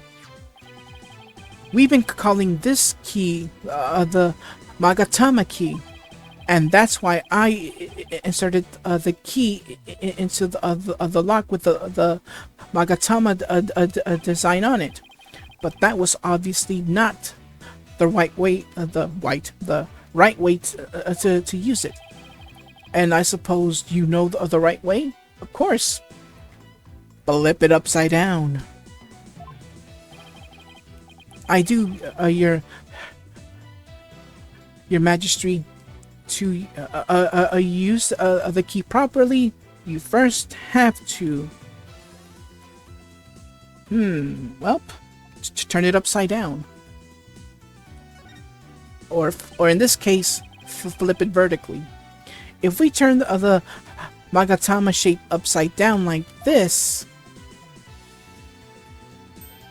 A new feature, moving evidence. Pretty cool, huh? It becomes the Kura'in's symbol of the soul. In other words, a Maitama. Oh my, you're absolutely right.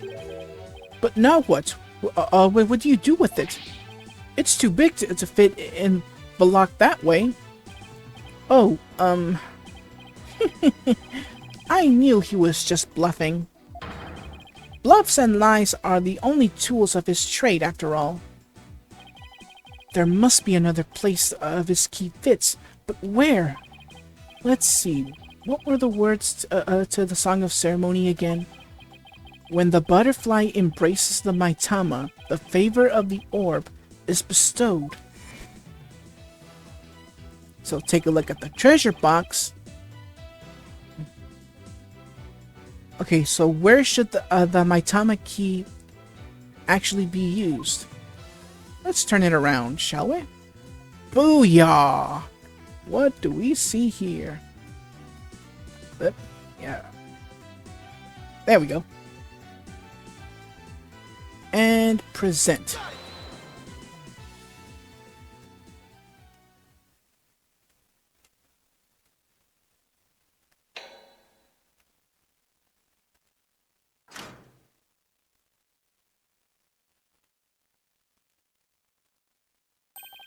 My goodness! The treasure box! It really opened! No way, man! What? No! And that, ladies and gentlemen, is the real secret behind the Song of Ceremony. It's true. It's the true key to opening the treasure box.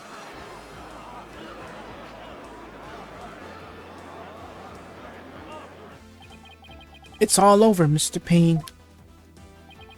How so? Let's say someone was fooled into trying to force the front-facing lock open. Sadly for them, it won't budge. That's because the lock is, after all, just a decoy. Then, what you're saying is, neither the victim nor the defendant would have been able to open the box. They, therefore, had no way of stealing the treasure. The only one who could have stolen it is the one man who knew about the Maitama key.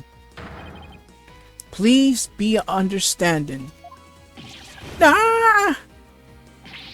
But I'm not done yet. Please recall the scene of the crime on the floor by Mr. Roll's body.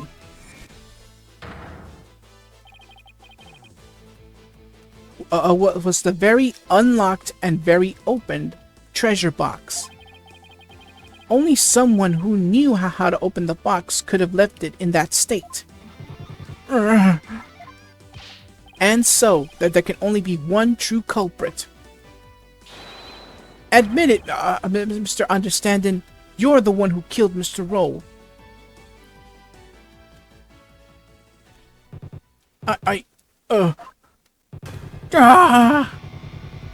Yeah, I'll let him scream.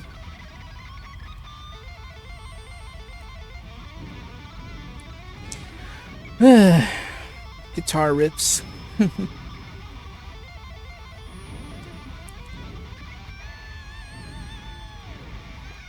Are you done yet? Thank you.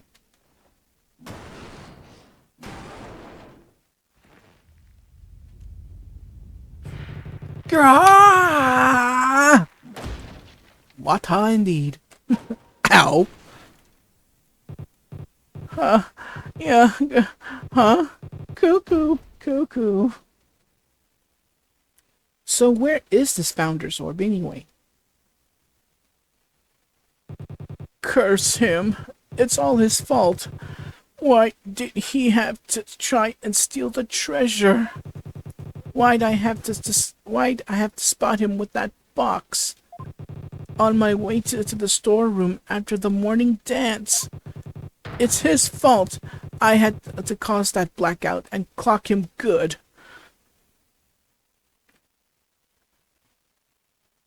I couldn't let my secret get out.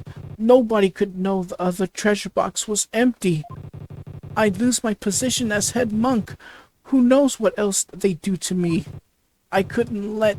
I had to stop him.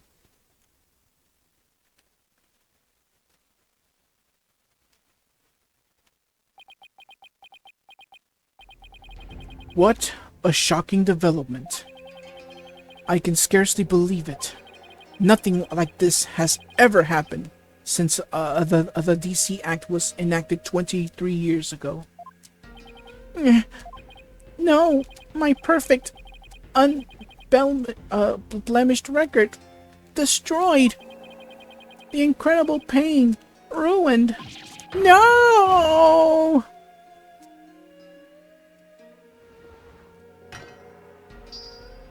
He's bald. Did the lawyer really win? I can't believe it. No way. This can't be happening. Peace! I said peace! Honestly speaking, I'm just as shocked as everyone else.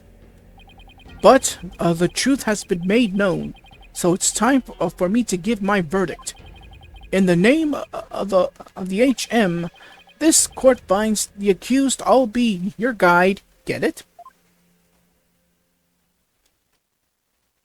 Not guilty!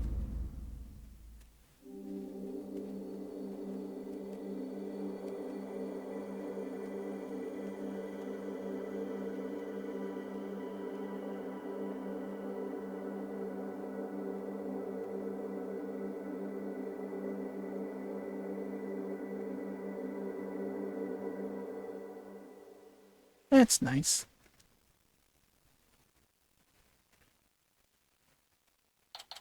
Alright, so we're back at the good old accused lobby. There's still quite a commotion. The people in the gallery show no sign of clearing out. I can't believe it! Not guilty! I'm still in shock! Can you believe that guy? I can feel everybody's eyes on me. This can't be happening! It's impossible! Oh, HM, preserve us. I've never been in a defendant lobby quite this uncomfortable. Mr. Wright! Oh, Albie. Thank you. Thank you so much for what you did for me. I'm just glad it turned out okay. It was touch and go there for a while. I'm really sorry, Mr. Wright. I really had a hard time trusting you at first. That's okay, Albie. I know how unpopular lawyers are in this country. But how did it ever get this way in the first place? Allow me to explain. At least, I wish I could explain. But I don't really know why. I never questioned it before today. By the time I was born, all the lawyers were already gone. As far back as I can remember, verdicts have been based on her benevolence's insights. Sorry. Right, Rafa, the royal priestess.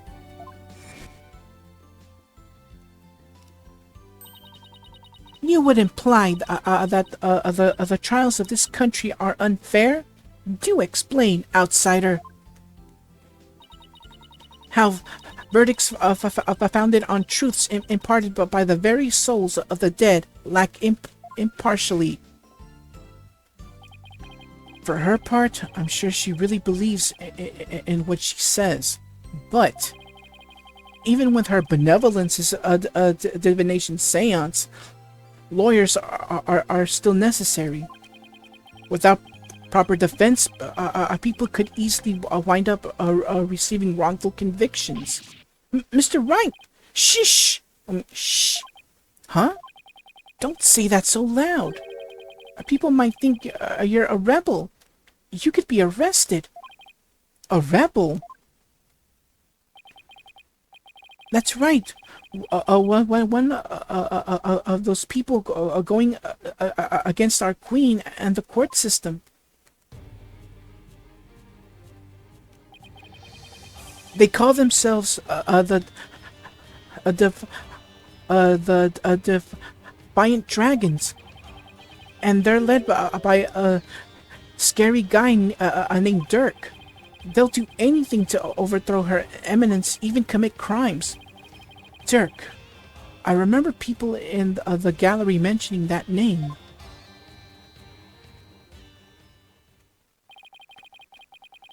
The things you say sound like the stuff they say, but you're not scary like that Dirk guy. Pardon the intrusion. You. Yeah, you. I wanted to talk to you, see? Flight, is it? Right, sir. Phoenix Wright. And you are? I'm the Kura'in's Minister of Justice. The name's Inga Karkul? Inga Karkul Kura'in. I oversee the whole legal shebang. I was watching that three-ring circus in there. You were? Wow, the Minister of Justice? So he's in charge of the entire court system. DC Act and all. Minister Inga, how are you, sir? Run along, Mini Monk. Grown-ups are talking here. Yes, sir. I'm very sorry, sir. May I help you with something? Just wanted a good look at you. Guys like you aren't exactly a dime a dozen around here.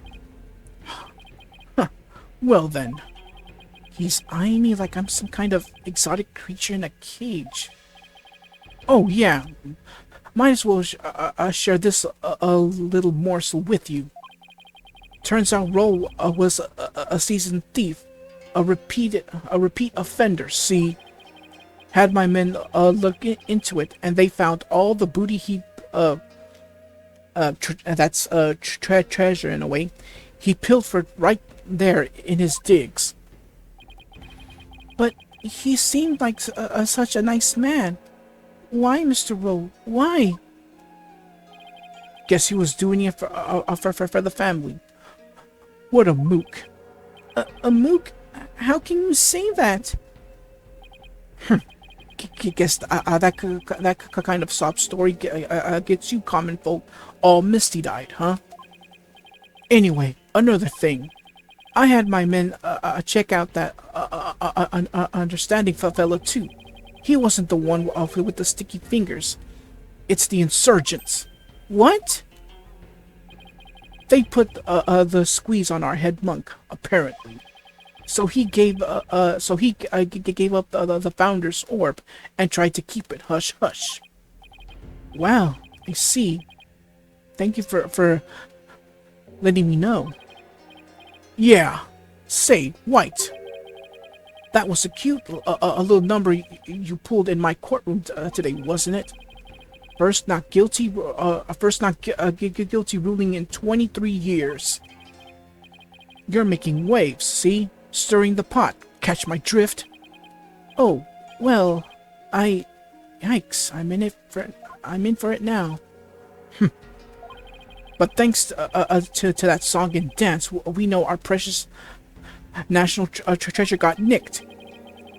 So I'm gonna call it a wash and let it slide this time. but all I did was defend the accused. You'd best to read between the lines here, chump. You're standing on thin ice. You get my drift? Even a dirty, no-good-nick punk knows to cash in his chips before the house steps in. Do us both a favor and keep an eye on the path you're walking down. You never know whose toes you might be stepping on. This ain't your turf, buddy. Never forget whose soil it is you're standing on. What a jerk. And creepy. Yikes. He was kind of scary, wasn't he?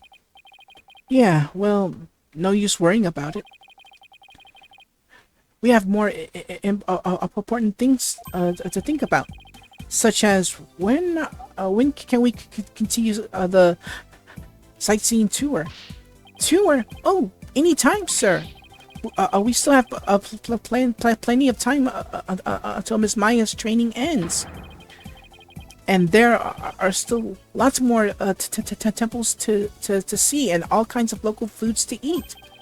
I can show you the natural beauty of the area, and yeah, he's gonna keep on talking. Faster and faster. Alright. Slow down, Albie. There's plenty of time. And when we're done with all that, I can go see Miss Maya together. Yeah, you bet. Maya, I wonder how she's doing. Hope she's okay.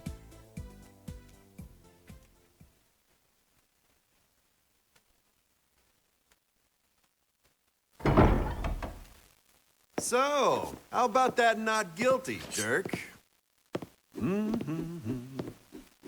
I heard.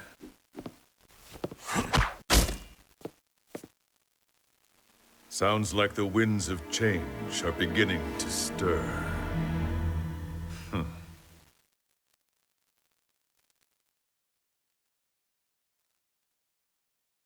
The end. Oh, wow.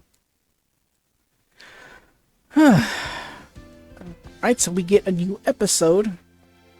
Episode 2, The Magical Turnabout. Oh boy. We're just getting started here. We still have a long way to go. But what will episode 2 provide us with? What kind of forget that. What kind of incident will happen? Well, that's for next time. So, until then, everyone, take care and God bless. Thank you so much for watching. If you enjoyed the video, leave a like, comment, and share with all your family and friends. If you're enjoying my content, consider subscribing to the channel. And don't forget to click that bell to receive notifications for new videos. Take care and God bless.